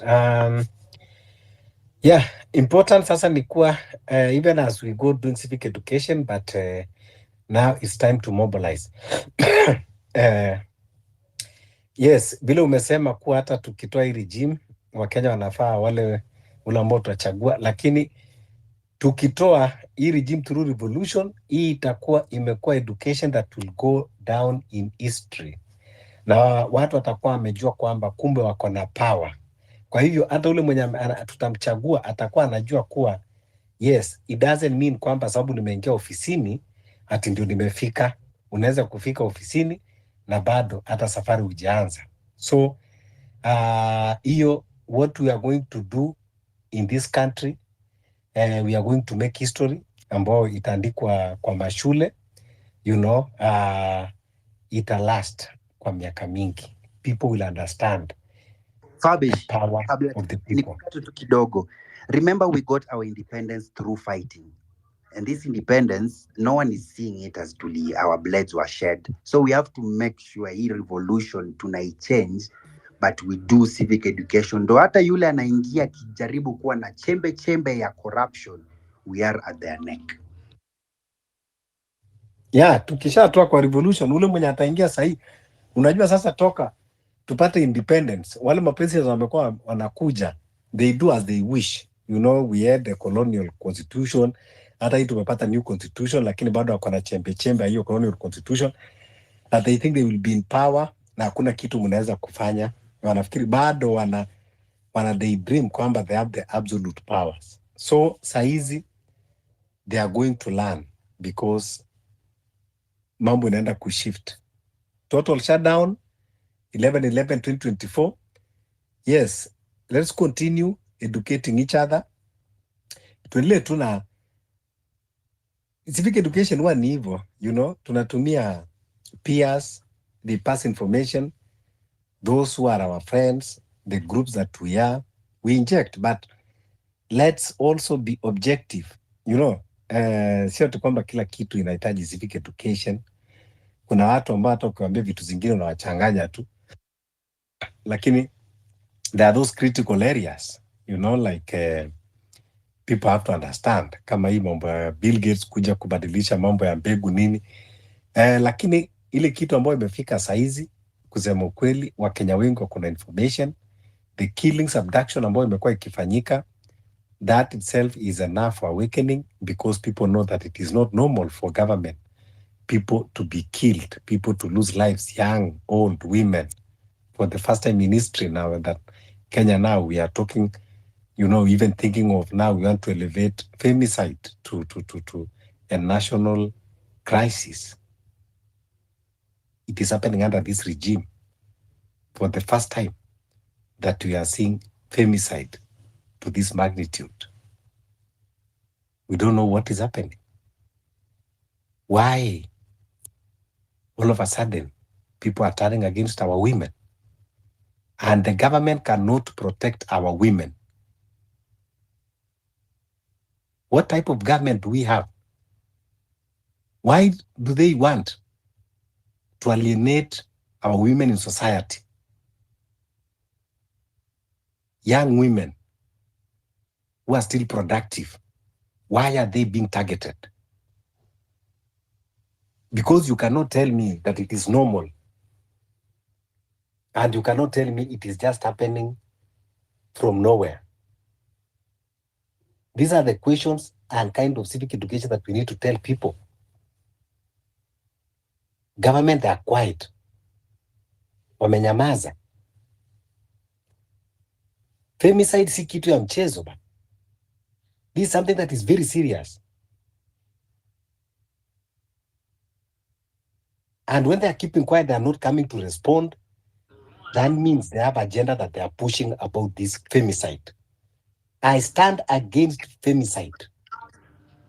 I love women. I was born by one. Yes. I have a sister, I have a daughter. And they should be protected, not to be killed. At all cost. At all cost. So if this is not even enough reason why we should come and revolt, when you alienate women in our society, unataka tuishi society gani without our women? What is your intention? Ama unataka kutupunguza population by alienating women? What is your intention? Mbona wananyamaza kama wajui? Why they not come out clearly and tell us what is happening? Babish, tuko na Calvin hapa. Calvin. Yes. Huh? So, vitu ambazo zinafanyika hapa ni vitu za maajabu. For the first time in our history, ambao tunaona femicide of this magnitude. Hii peke yake mimi inanipatia reason. Hii peke yake ya femicide inanipatia reason ya kuja kukaa kwa street. I love my mom, I love my grandmom, I love my daughter. And I want to, I feel, when I see a woman being killed, I feel like I'm seeing the face of my mom or my grandma or my daughter.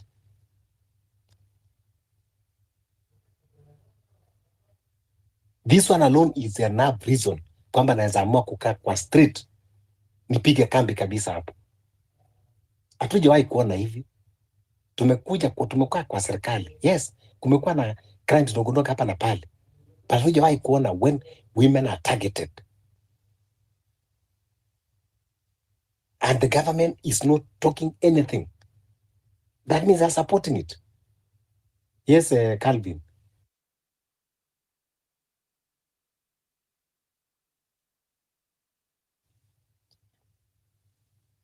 Calvin? Okay. Calvin, I think you have a network issue. Malia? Yes, go ahead. Thank you. I've just seen something here from Deputy Inspector General of Police, Mr. Eliud Lagat, who has confirmed that at least 97 women have been killed in the last 3 months.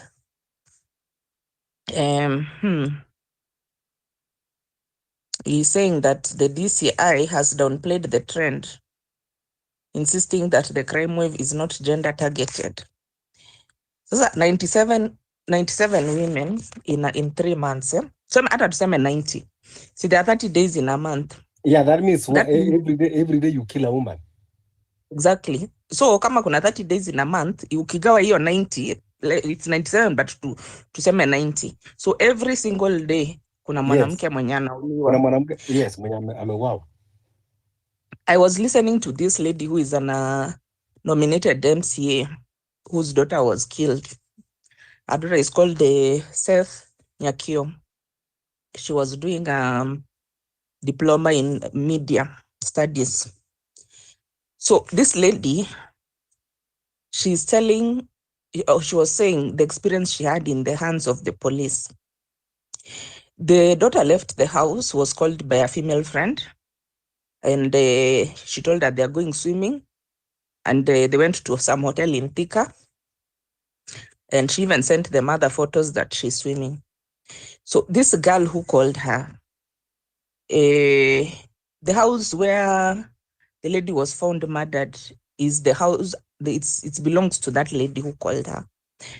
And police, how they were handling the case, they were not giving any priority to the mother when the mother was trying to find out if they have at least gotten, if they have arrested the lady who was the last person to contact her. And the next day, again, she came to check on the progress of the case, and she found the lady, the last person who had seen her, laughing with the police officers who were there. From there, she went to the mortuary, and she had already said that this is her daughter, and they told her, I mean, the tag which was on the body is unknown. So you can see the type of laxity which our police is handling. And then on top of that, they told her that they have a lot of homicide cases, even not femicide, just death in any murder cases, which are pending murder cases. And if you remember the other lady who was chopped into pieces, called Rita Waeni, That lady, there is a clear CCTV of the man who was the last person to contact her and be seen with her. The police only had a video of the man going inside the supermarket to go and pick the keys for the B&B, which he paid for in cash. The police, after asking for information leading to his arrest and whatnot, they completely forgot about that case. Then, some months later, Cyprian Nyakundi brought the case and brought a CCTV video which was showing now that last person to be seen with Waini walking with her. And I was like, after Cyprian Nyakundi had posted that video, then DCI also posted the same video on their page, asking for any leads. So my question was, how is it that the police only had the video of the guy going to the supermarket to go and pick the key, meaning that they never even investigated? Because the way I would think police is supposed to do their work is that if somebody was around an area, you'll go and walk around the area and see who in that area has CCTV, and can we get the CCTV from anybody around that area?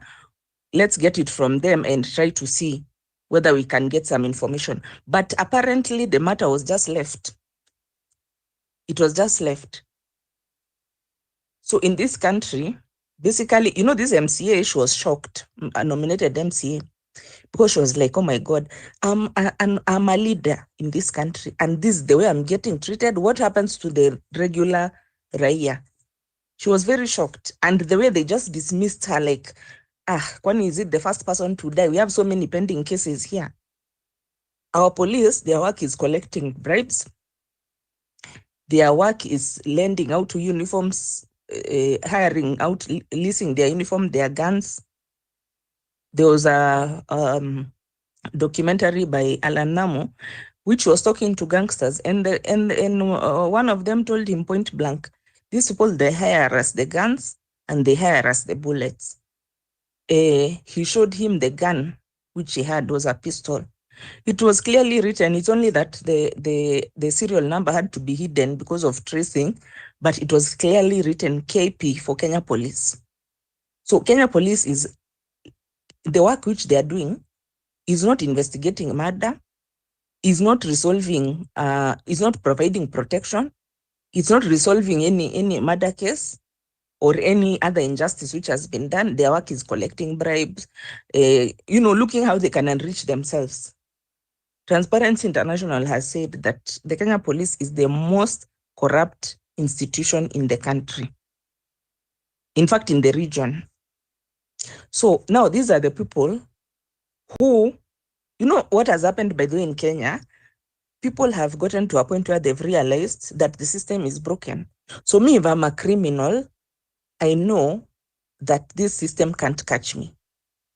And then I also know that if this system catches me, I can bribe my way. Malia, because I'm trying to get your point. So are you saying the femicide going on is due to laxity of the police, or do you think there is involvement intentionally from the regime? Because if it is the laxity of the police, then why women? Why are we, and who are these people targeting women? Because these are the questions that we need to know. When we talk of laxity of police, yes, there have been laxity. No, they did not start today. Our police being corrupt and having the laxity. But now, why are women targeted now in our country? What is bringing these cases of femicide? Okay, me as per my assessment, they have seen is that, when the justice system deteriorates, it's also encouraging criminal elements to do whatever they want to do, because they know, like now, That case of Rita Waeni, let's just imagine it happened in another country. That is a very serious issue which would have been taken very, very seriously, because somebody who can do that kind of act, for whatever reason, we were trying to, it was being associated with the money rituals, because it happens, a similar kind of thing happens in Nigeria, where they get a woman, then they chop off her head, use it for rituals and whatnot. And so you think that it has nothing to do with the maybe government, it is only criminals that are doing it? No, you see, everything comes from the government. If, first of all, we have open visa in Kenya, and it's been, because of our system is corruptible, it's brought so many criminal elements, first of all, into the country. Then number two, you see, if you want to commit a crime, there is something like deterrent, whereby, you know, okay, like for example, let me use the example of Kasarani police station. If you look at there's a trend which had been going on in Kasarani police station, whereby people, okay, usually women, but there was also one man at one time, I think he was called Jeff Kuria or something. He was thrown off. People are thrown off a building so that it looks like a suicide, but in actual fact, they were murdered. But you murder somebody, then you throw them off the balcony of a tall building and say that they committed suicide. Those cases are full in Kasarani police station. So many of them, okay, majority is women, but there was one guy, if you can remember the story of DJ Fatso. So the thing is, okay, women I think are an easier target, because of maybe they are not physically stronger or something like that, or maybe you can deceive them fast. But you see, my whole point behind this thing is this: if you have a government which is corrupt, if you have a police service or DCIO who kazi yao ni kutafuta marupurupu, they are not concerned with keeping law and order or even resolving some of these things, what happens is that people feel more free to commit these crimes, because they know, I'll bribe my way, I'll go and bribe the DCIO, and then he'll say this was a suicide. Or I will just bribe, and then there'll be no evidence, or we go around in circles until I get off. So people know that, you know, the moment when you know that this thing, these consequences, it will stop you. But now it has become a banana republic. You can do, if at all, that case of wine in a normal country, would they be very comfortable with somebody of that caliber being free in the society? Like, you know that there's this kind of person who is somewhere in Nairobi or wherever in the country, and you are very comfortable. You don't even go and check among the people who are in that environment who has a video which can help. That one shows you hakuna investigations zilifanywa. It's like it was just because she's not coming from a big family. Malia, so kindly, as you summarize, so according to you think it is general crime that is rising, it has nothing to do with femicide? Okay, of course, crime, because of the economy is also very poor right now. So there's also a lot of frustration and all that. But yeah. So what I'm saying, So what I'm saying is that okay, women are somehow an easier target, because you see, like that one who went to chop the lady. If at all he was going to chop a man, it could have been hard even for him to convince him that they go to the you know, maybe that guy told the lady that this is my house, so they went there and she was given them the drink which was medicated, and then after that he started chopping her into pieces. But yani, people know, foreigners and local criminals, they know that we are not working with a in short, you are I think you are saying, you are just justifying what the DCI has said. He just downplayed about the femicide. He say is actually criminal activity that is rising up. I think when you enter, that is actually what you are also saying, that it is crime. It is not. So all your thoughts there. Let me hear from Josephine. Josephine, do you think it is femicide or it is general criminal happening in our country?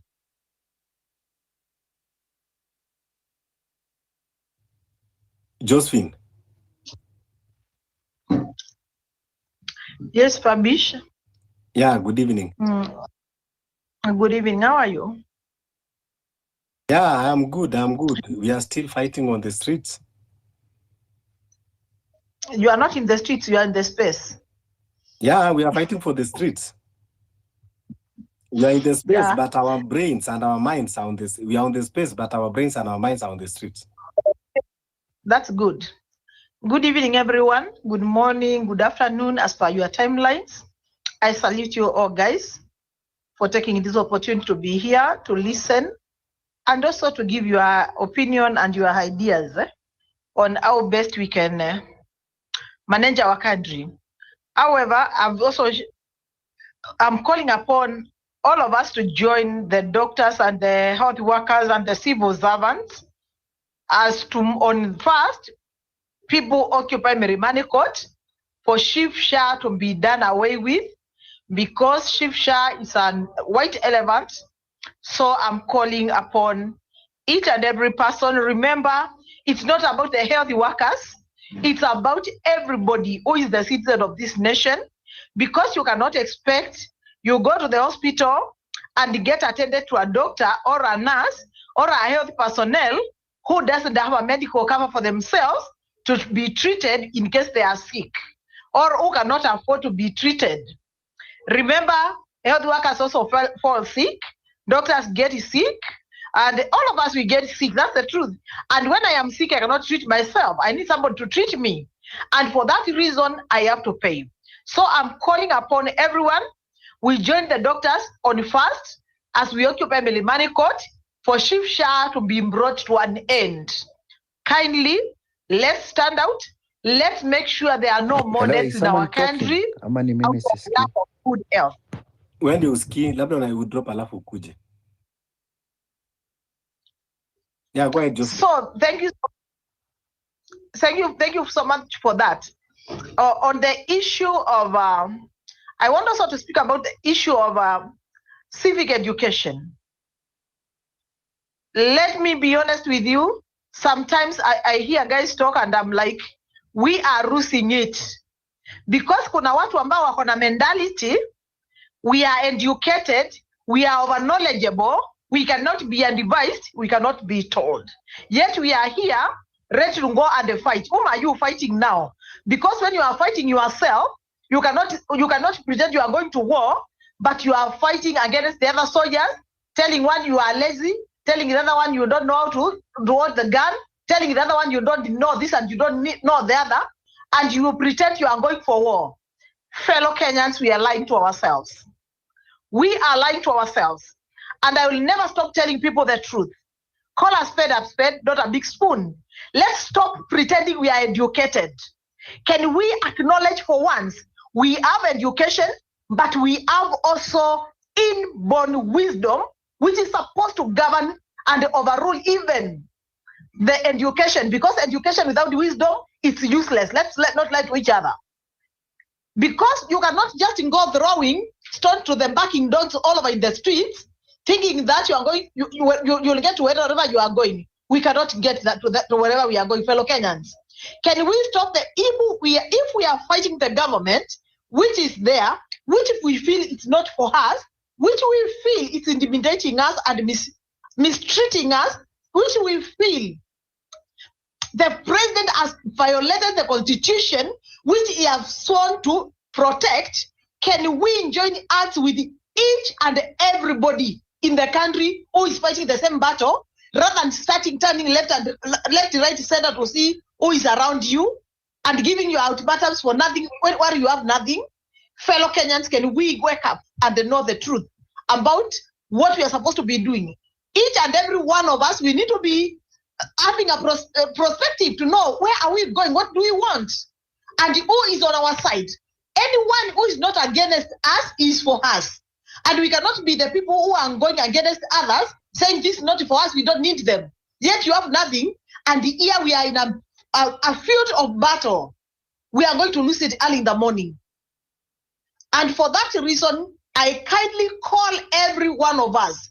We search, and we search in our minds before even you get to the space. Because if some of the information we are speaking here in the space, If the information we are giving a civic education in the streets, then we are destroying ourselves with our own hands. Can you give an education whereby you make sure anybody who is not against us is for us? Can we stand and forget that there is any other person who is senior? We are all suffering the same fate. You being an ex-politician, being a senior politician, being a young politician, and if being in the government and being outside the government, there are those in the government, they are suffering their own fate, and that's why they are doing what they want. We have all those who are outside the government, who are complaining, who are going out there fighting for justice and for our country. Those are the people we should stand with them, regardless what we think they are, without blinding them, without actually bad-mouthing them for whatever reasons. You people doesn't fall into muddy and remain in the muddy. Sometimes they wake up and they clean up themselves and get going. Can we focus, fellow Kenyans? Can we focus? Can we have better things that can bring merit and bring change without fighting ourselves? Otherwise, I'm starting to think there are people in the space who are coming here actually to champion the fight against us in between, yet they are being used to come and destroy whatever we are trying to plan. We have to be also very keen on that and very key. Kindly, fellow Kenyans. Now, when it comes to the deaths and the killings of women, it's very, very sad. And I'm saying again and again, if the president cannot say anything about the deaths in the country, then we are as good as a nation without a president. Reason being, he has sworn to protect us. He has sworn to make sure that we are all safe in this nation. He has sworn to ensure that we have good health. He has sworn to ensure that we are well protected and democracy is well articulated in the nation. He has sworn to ensure that any queries the Kenyans are going to raise, they shall be attended unto with integrity and without humiliation and intimidation. He has sworn to protect us against the corrupt police who are collecting money day in, day out. He has sworn to adhere to the court orders, but he has failed to do all these things. Instead of doing what he has sworn to do, he's doing the opposite. So, fellow Kenyans, what I'm saying is this: Ruto must go. It doesn't matter when and how, but for me, I believe, I know, I am sure he is going, and there are no two ways about it. He can kill whoever he thinks he wants to kill, but the truth is, he is going and then going for life, and even heavens and the hell shall never forgive him for the death he has caused in this nation, for the innocent Kenyans who have been killed, the women who have been killed, the young people who have been killed. Even the heavens and the hell shall never forgive him for that.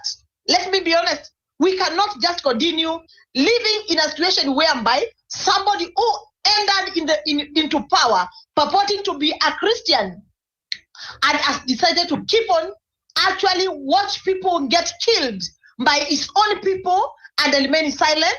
He doesn't take responsibility. He doesn't condone with the Kenyans. He doesn't say anything. He is just busy impeaching Gachagua.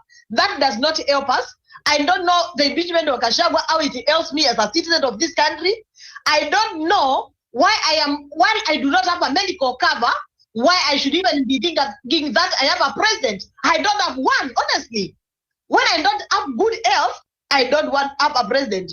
Why should a citizen of Kenya who is employed be the one to pay medical cover for the ones who are not employed, or the government is supposed to take care of them?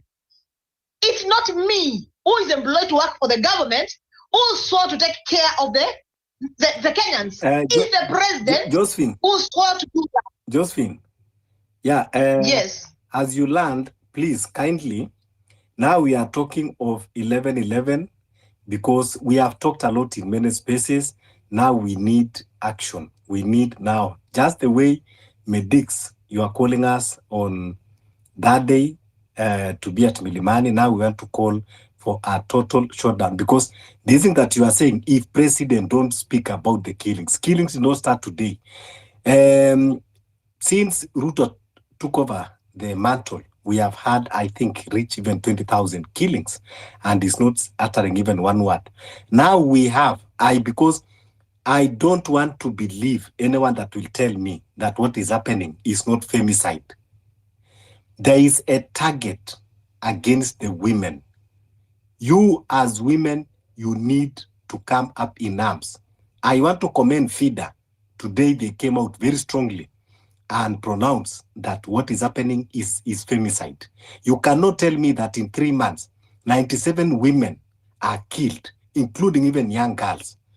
This is a target against gender, and the government is quiet about it. There is a way that they want to alienate one gender in this society. They are targeting women and young girls. We see even what happened in Isili when they target, those women and young girls. We have seen the bodies that were retrieved in Kware. Nearly all of them were women. And yet they purport that they already have the suspect. Only the suspect to be released later. And everyone is quiet. No one is talking about it. And the police, you are telling me that the DCI we have, the NIS, all these agencies could not be able to track the person that ran away in a lawful custody? Was it just because they are women? So let us address this issue, because when you want to kill a society, you start by women, because women are always the pillar of a society. And what is happening now, when you attack women in the society, you are weakening the system of that society. So please, Josephine and any other ladies that you are here, these are the things that should not be just swept under the carpet. Fabish, what I am saying is that if you saw my tweet there yesterday and the day before yesterday, I said I am not stupid, and we are not stupid. The DCI cannot be just seated there telling us they are calling upon us to give them information on where that the victim of the murder can be arrested. Yet they are not able to actually produce the people who have already been abducted. Why are they asking us to do such a thing? Yet it's their responsibility to do that. Where were they when he ran away? Let's stop playing others Kenyans stupid. We are not stupid, and we can see what is happening, and we are going to stand out. We are going to speak out, and we are going to speak it out very tall. We are not going to sit down and keep quiet. And I think it's the beginning. It's the beginning of the genesis of everything right now. Whatever Ruto has just decided to do, let him do it. But we are coming, and we are coming with no fear of contradiction. And regardless, whatever powers he thinks is using, he shall step down. He must go. He has refused to take responsibility. He must go. So we don't have any much time left for Ruto. We have been killed enough. Our brothers have been killed enough. Our sisters have been killed enough. Our mothers have been killed enough. And we cannot continue like this. And wherever he is listening from, wherever his people are putting on his cameras to hear, let him hear that. This is what we are saying. We have enough is enough. And he has decided to betray Kenyans by actually sacrificing us. That's what he has been doing. And we cannot take this any longer. Fellow Kenyans, let's remain focused. Let's stop throwing stones to the dogs who are backing the sides of the road. Let's keep our focus. Otherwise, we want to win the race. If we start looking in the left, right, and throwing stones to the dogs which are backing in the streets. Let's keep focused. Let's keep going. Thank you so much, and may God bless us. May God bless our nation. May peace prevail in our nation. Thank you. Thank you, Josephine. And 11/11/2024 is real. Total shutdown, boycott Safaricom, occupy Safaricom countrywide. Safaricom. Fabian, there's something I've just forgotten. We have not yet found Aoko, and I can see people are just quiet, and they are shooting at a very slow mode. What is happening? I thought I suggested yesterday, we would give the government an ultimatum of 24 hours to produce Haoko. Otherwise, we go to the streets. 11-11 is too far. We need to know where Haoko is, please. Can we do something? Can we continue treating? And actually, we create a message and give an ultimatum. Josephine, Haoko by tomorrow. Josephine, do you know how many tweets of Haoko now? Do you have the figure? You don't have the figure, but I can see now, the trend is so low. Now we are at 460 million tweets of Haoko as today, 5 o'clock. Maybe by tomorrow morning, maybe we will have 700 million. So I don't think that is a slow pace. That is one of the biggest tweets that we have ever done in this country. So yeah, let's go to the new speaker, Lyson. I see. Okay, Lyson, kindly request again the mic. Yeah, Lyson, go ahead. And as Lyson is coming in, please, Josephine, as you are vocal, let us not normalize the killing of women. This is femicide that we should call it out. We should address it, and women are supposed to be protected. This is a femicide. We should not just let it slide away and they are saying it's a general crime. I cannot believe that it's a general crime. What is happening is femicide in our country that it must be stopped. Yeah, go ahead, Lyson. Thank you. Can you hear me? Yes, we can hear you. My deepest and saddest condolences to our foreign heroes, including those who have been maimed, tortured, butchered, abducted. We salute you all and promise that your blood will never go to waste. You join the league of our great-grandfathers and grandfathers who fought for the liberty of this country.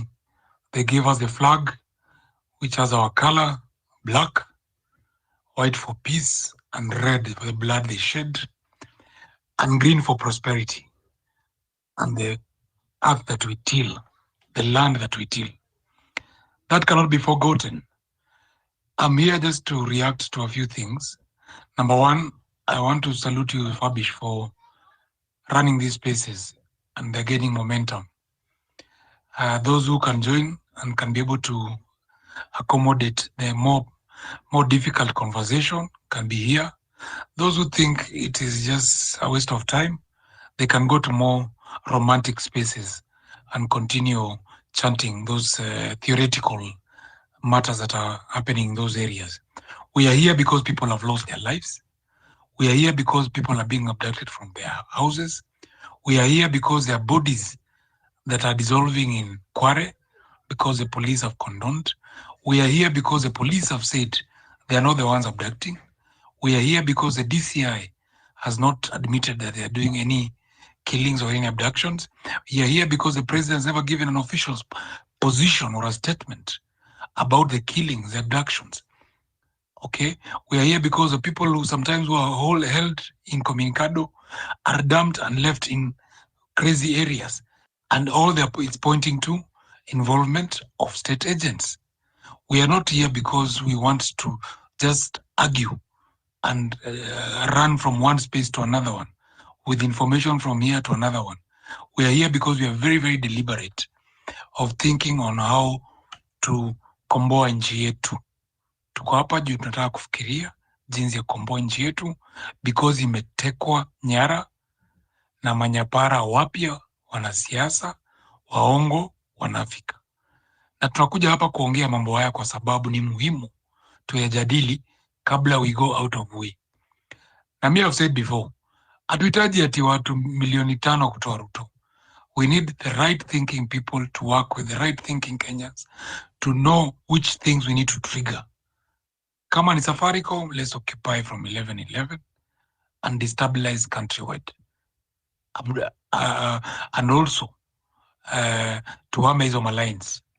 Kama ni kuna hiyo kesi ambayo iko kotini ya Adani tarehe 11, wenye wanaweza kufika kotini with white handkerchiefs wakitaka peace, ama just appearing and storming the court and being full and listening, please do it.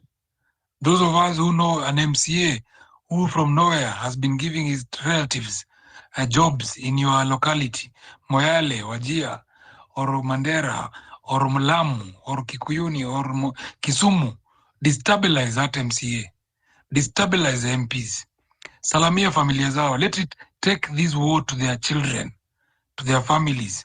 Let them know that their fathers are thieves. When you have evidence, because you live with them. Ukiwa hapo Nairobi, unajua MCA gani anasumbua watu, nani ana hire goons. You are young people. We are all know have information one way or the others. Pornographic things they are doing, take pictures, put them up here. Use technology, let's fight them. Weka picha zao hapa, wasichana wanakuwa abducted, wanakuwa raped, and you have that information about your friends who have been happened. Hide the identity, give us the facts. Yeah, hawa watu mnawapata huko kwa mabaa wanakunywa wakifanya upuzi na pesa zetu. Take silently pictures, put them here in spaces. We have to combine all weapons available to us to bring this regime down. We must start touching where it hurts most. I know there's a lot of people coming here, Fabish, to try and dissuade you from this conversation. Let them continue doing it, but we shall not give them space here. Let them go to other spaces. Those who are here also listening for behalf of the regime, we salute you. Please take to them that information. We have been to Weston several times. We are surveying how we can occupy and take lunch. We must take this war to their people, to the people who are benefiting from this regime. Stealing, driving big cars, we know them. And you know them. Let's try to take this conversation to the people who are looting and taking us as slaves. Those who are not suffering and they are happy, please continue enjoying your comfort. Those who are comfortable to pay privately their hospital bills and they have enough money to take care of the entire family, they don't need SHA, they don't need NHIF, please keep quiet and relax. Don't complain. Let those who are heeding to the call to join the movement, because those who are being pressed are feeling the pressure. So Fabish, you're doing a good job. Mine is just to salute those who believe in the movement. We are not here to preach any violence against anybody. The issue is we must defend yourself. Don't go to the streets without a plan of how to defend yourself. If you're not ready, keep off. You can do chatting on Facebook. You can do those things. You can tweet 1 million tweets per day. Is also good because we are doing very well also information warfare. The only warriors in that war is China and Russia and of course America to some extent. That is why you can see all these CIA people are here to try and help the failing regime, of which also even them they know is doing serious violation of human rights and international is not looking good. So even those who are doing tweeting, we salute you. Please do it. And at the right time when you feel you need the pressure to join the streets, you will do it. So we are not looking for a uniform formula for everybody. That tomorrow you want to go and occupy Uhuru Park. We have seen it's not working. Occupy everywhere you can. You may be 10 of you, but you can close Thika Road in the wee hour of the night, and then tomorrow morning it can be another mess. Please, comrades, don't lose a fight. This regime is gone. Gods have conspired. They are mad. They are confused. They are killers. That's why they're trying to sell fear. Fear is the last resort because they know that's the only defense they can hang on, but not for too long. We shall be more radical. We shall work harder to make sure that our children cannot be killed in the streets of Nairobi and their children are having peace in this town. Thank you very much, Fabi. Yeah, thank you so much.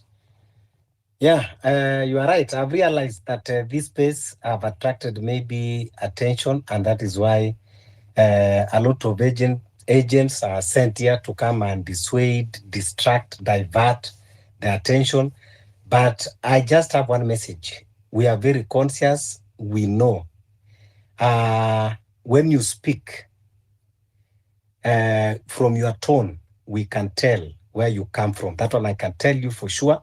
And that is why if you are looking for somewhere to distract, the way you have managed to pull down other spaces, including big wigs, it is not here.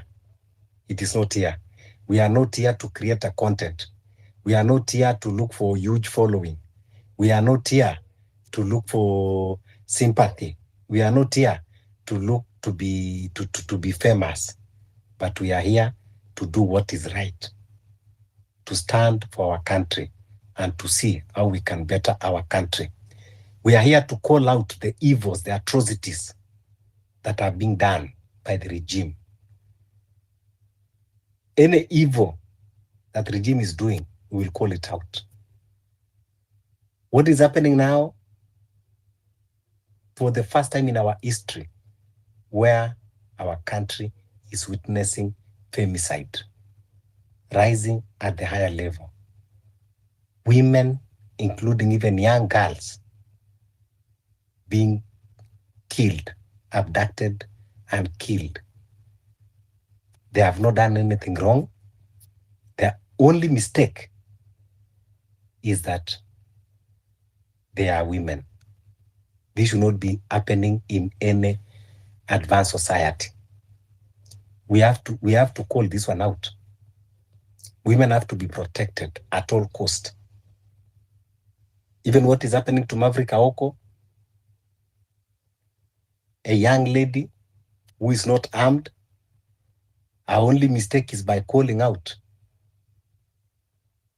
the immorality of those people in the government. That is our only crime. You went armed, abduct her, and now wherever she is, maybe you are torturing her. Is this how we are saying we are going to respect women? Are you doing this to silence the voice of women? We cannot live in a society where women are not safe, where women are oppressed. That one cannot happen in a society. So we will continue talking. 11/11, it is a total shutdown. And currently, going forward, boycott Safaricom, all Safaricom products. They cannot use our money and feed to our oppressor. Any coin that you use in Safaricom, you are aiding someone to be kidnapped, you are aiding someone to be killed.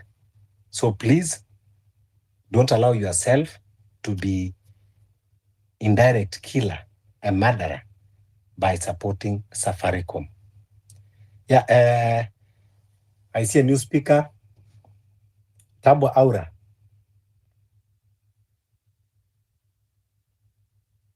Aura.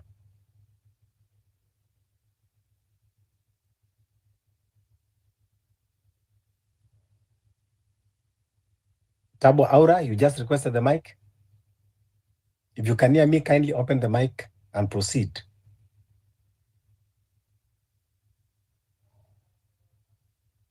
Yeah, and ladies who are here, kindly request the mic. Come and amplify the voices. You need to be protected. Ladies who are here, kina hashtag, kujeni muongee. We need women to be respected and protected.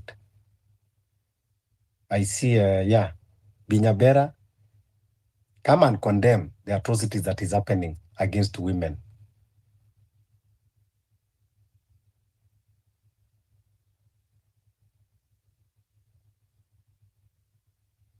Yes, Malia, go ahead.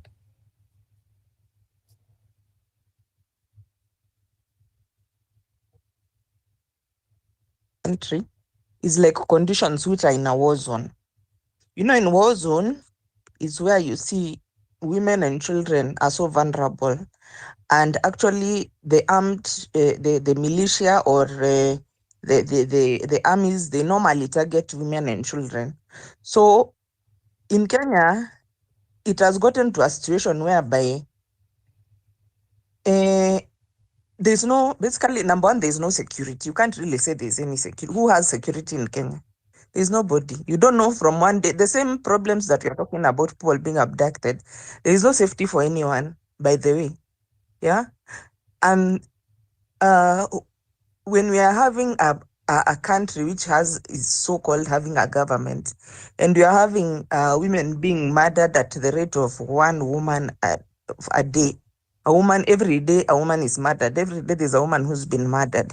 And there's no, like FIDA And even women senators, they've said now, either can you give us a gender, can you give us a special docket and a Ministry of Interior or Internal Security, because it's very alarming. Those are the conditions which you'd expect in a war zone, in a place without a government. That's when you could expect that women will just be killed every day. A woman is being killed. That's not a normal, that's like a failed state. Those are the kind of things that happen in places like DRC, which is considered a failed state. So the way things are going in this country, Ruto has decided that he's going to allow this country to just go to the dogs, the health system not to work, the education system not to work. So the whole country comes to, women are being killed wantonly, including children, girls, so the whole country is just going to go to the dogs for him and his people to benefit, because when you see the most honorable people in a society are being killed at that rate, that can tell you in and of itself what that means. And the fact that even no action is being taken, there is no action. Why should you wait for women leaders, women associations like FIDA to come out and tell you? You have a Ministry of Interior, you have a Ministry of Security and all that, even a Ministry of Youth. Why is it that you have to wait for FIDA to come out and tell you that this is a problem? This is not normal. This is a problem. This is catastrophic. Because you can imagine if we are to go on like this up to the end of the year, how many women will have died every single day? A woman, every single day, 365 days. It's as if we are in a war zone, and it's given a deaf ear. The way he's giving a deaf ear to everything. He doesn't. I saw there was a case which was even forged, that somebody got treatment from SHA, or is it Chief, of $500,000, and it was a lie. It was a made up thing. So he now wants our old people to be dying because now they cannot afford a treatment. Our people who have chronic illnesses to be dying like flies. The human life has now lost meaning in this country. Even a criminal who is coming in this country, they feel very okay. They feel very, and then we come and turn around the story about the girl, that this girl, she was meeting men for sex, or she ate a man's money is why she has been killed, trivializing the issue. As the lady, the MCA mother said, that she can't imagine how the police is treating her, and she's a leader. What about other people who have been they have lost their daughter or their kin? So basically, this country, it's like the rest of us. 54 million of us don't matter. The people who matter are Ruto and his inside clique, and they're ready to throw away the whole country. So long as mambo yao iende vizuri, them, that is the only issue. Let their things, everything of theirs work, and they make sure that they actually milk the population, and then bring for you, but they have started also agreeing with you that could be this issue of the women dying. It's there also to divert our attention from what he's doing, because he's also another one who is very good in diversionary tactics. So when you are concentrating with this one behind the scenes, he's stealing, I don't know what. The way he passed the bill for is it housing ama which one? When we were busy with Gashagwa, akapitisha hata deductions zilishaanza, So we cannot continue to live as if we don't have a government in this country. We cannot continue to live like we're in a failed state. And we are a government which has security forces. It has a full government who is earning a lot of money, and they don't see anything wrong with women dying, a woman dying every day. What is that? Is that insanity? And then now the people who perpetrate these things, ukiona it's trivialized, it gives you more courage. It gives you courage. Yeah, these people, I know, last month alone, 30 women have died. So what's the big deal if I kill my wife, or if I kill my girlfriend or my ex-girlfriend, you see? So we cannot continue like that. A society, there's no society which can work under the conditions which William Ruto has put us in. What you are saying about trivializing the issue, you remember when they kill and dump those bodies in Kware, and the police kuja kutuletea ati sijui suspect, sijui and women panties, and sijui women bras, you know, that itself was what I can call an insult to the society and even to women. What was the motive of a DCI? Kwamba tunaongea mambo ya cruel murder kama hiyo, and then you are coming to parade women panties and bras. What was that even supposed to, you know, what was the meaning of that if not trivializing the issue? And that is why that thing was downplayed. It was not given any seriousness of investigation. Hata ile drama kuja kutuambiwa ati suspect ametolewa, you know, ati suspect amekimbia kwa police custody, mtu ameua watu 40, watu 50, watu 60, alafu nakuja tu kutuambia ati ametoweka. Tushaona mtu ameshikwa na bangi msokoto moja, analindwa kama ambao ni mtu ambao ameua the whole country, alafu naambia mtu ameua watu 40. So that's why I'm telling you, we cannot say that government ati inachukulia tu kama you know, there is something that to me it look like very intentional. Very intentional. Because if they were serious, how would they let someone free, mtu ambao mili 40 zimepatikana, and all were women, and then they come and stage a scene, a kind of script, a play, and then now they are quiet. They are not even addressing that issue again. They are not even giving update again. You know, this is the habit which they have of gaslighting Kenyans. Our police have become a master of, just like the regime which is there. They just treat us like the gaslighting us. It gets to a point you even start questioning your sanity.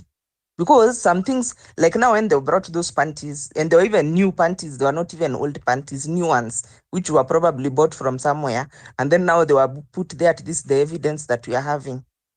So can you explain to us that 40 women disappeared from around the same area, and you had no clue? And it was just 100 meters from the police station where the bodies were being dumped.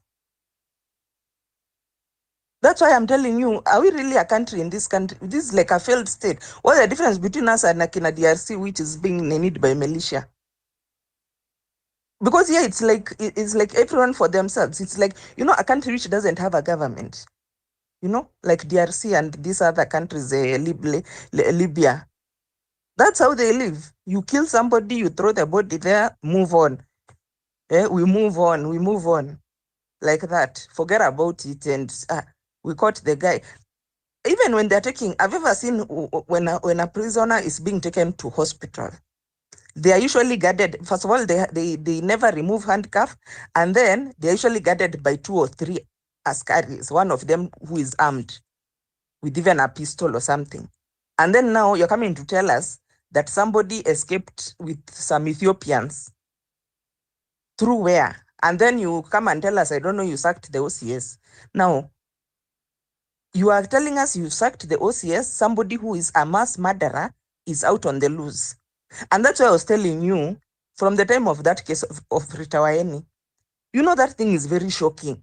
And imagine how trivial the police takes this thing of someone being chopped up into pieces, and they don't bother. In fact, it came out that time when Cyprian Nyakundi brought out that video showing the lady walking with a man hand in hand together before they went to the room or wherever, from a shop which was just next to the supermarket. Goes to show you, police never even bothered to go and ask, do you have a CCTV? Can you show us for you know, this period? Nothing. Walichukua tu ile ya supermarket, and they gave some statements there and arrested the BNB owner. We don't, you know, if you are going to put a BNB and you don't take somebody's ID number, whatnot, we are going to arrest you. Then they arrested the neighbor. How can you arrest a neighbor in the somebody has a crime has been committed here, then you arrest the neighbor.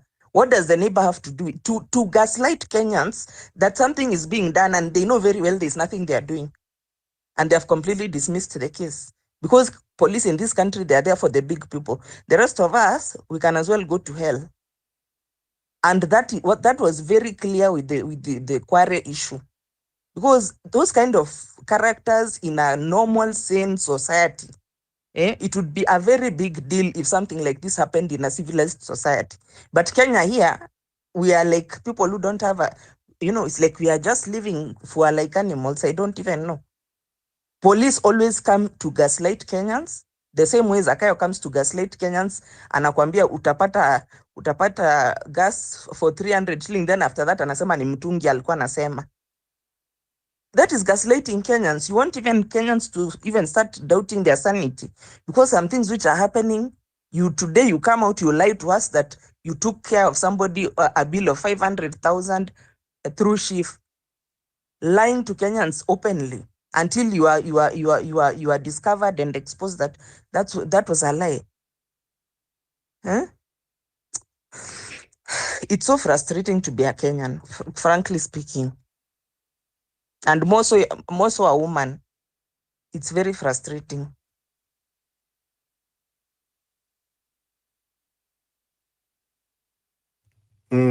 Yes, sir. What do you have to say about this femicide? Nilikuwa tu, I'm reflecting on what Malia was saying about wanawake hiyo kuuliwa.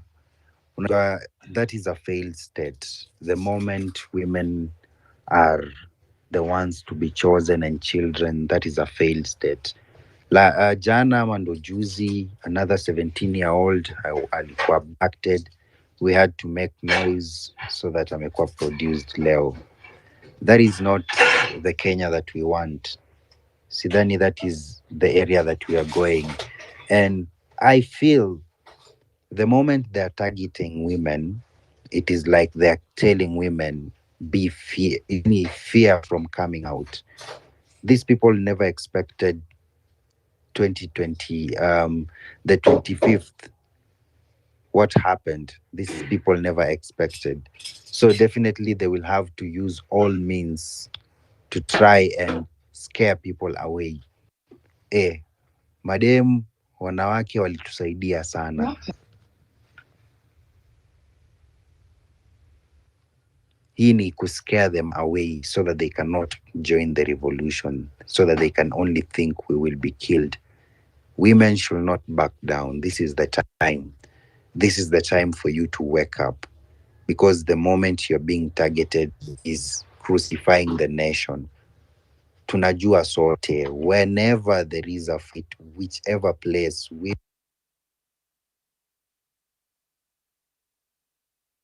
be targeted. The moment you're targeting women, it's like us.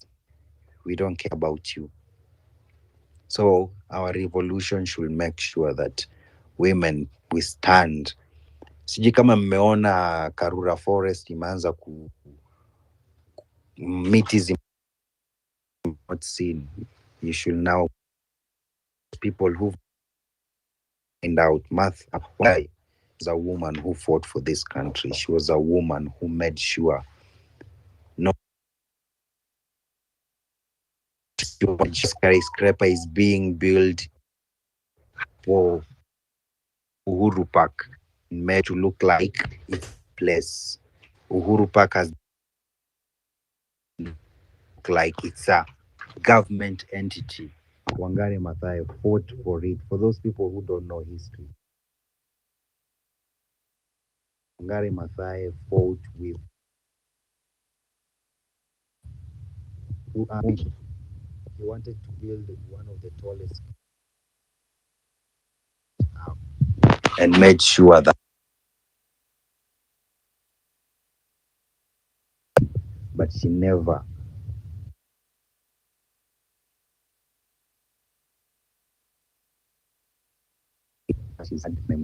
if she's crazy and she's mad, why are you abducting her? Why are you taking her away? What kind of threat does she into your lives. What kind of fear do you want to give to women so that they can be fearful? Women, no backing down. The bodies, no. Let's not think that so we are backing down. The moment we back down, it is now. The moment head will not be able to do something. Shingo na kichwa ila mafamilia tunaambiwa shingo ni mwanamke, kichwa ni mwanamume. Without any of those, we cannot move forward. So if our women, our daughters, our sisters are being targeted, it's high time for us to stand up. It's high time for us to call this to an end. If it is distraction, I don't think this is distraction. This is just a means and a way of increasing fear to people. It's not changing or turning sijui nini. Kuua watu haifai. We are not supposed to be killed. We didn't vote for Ruto to kill us. Whoever that voted, they didn't vote for Ruto to kill us. Whoever that did not vote, they did not vote for Ruto to kill us and his people. This is not the way to go. Let's stand up. Safaricom, let's boycott Safaricom. Let's use Airtel. Ni mazoea tu. Ni mazoea na tutazoea. The moment we start, it's the fact. While those people, sorry to say, those people who lost their family members, you know how difficult it was, but you adjusted. Those people who life is becoming hard, we are adjusting. So we have to find out, how do we boycott this Safaricom? How do we put it aside?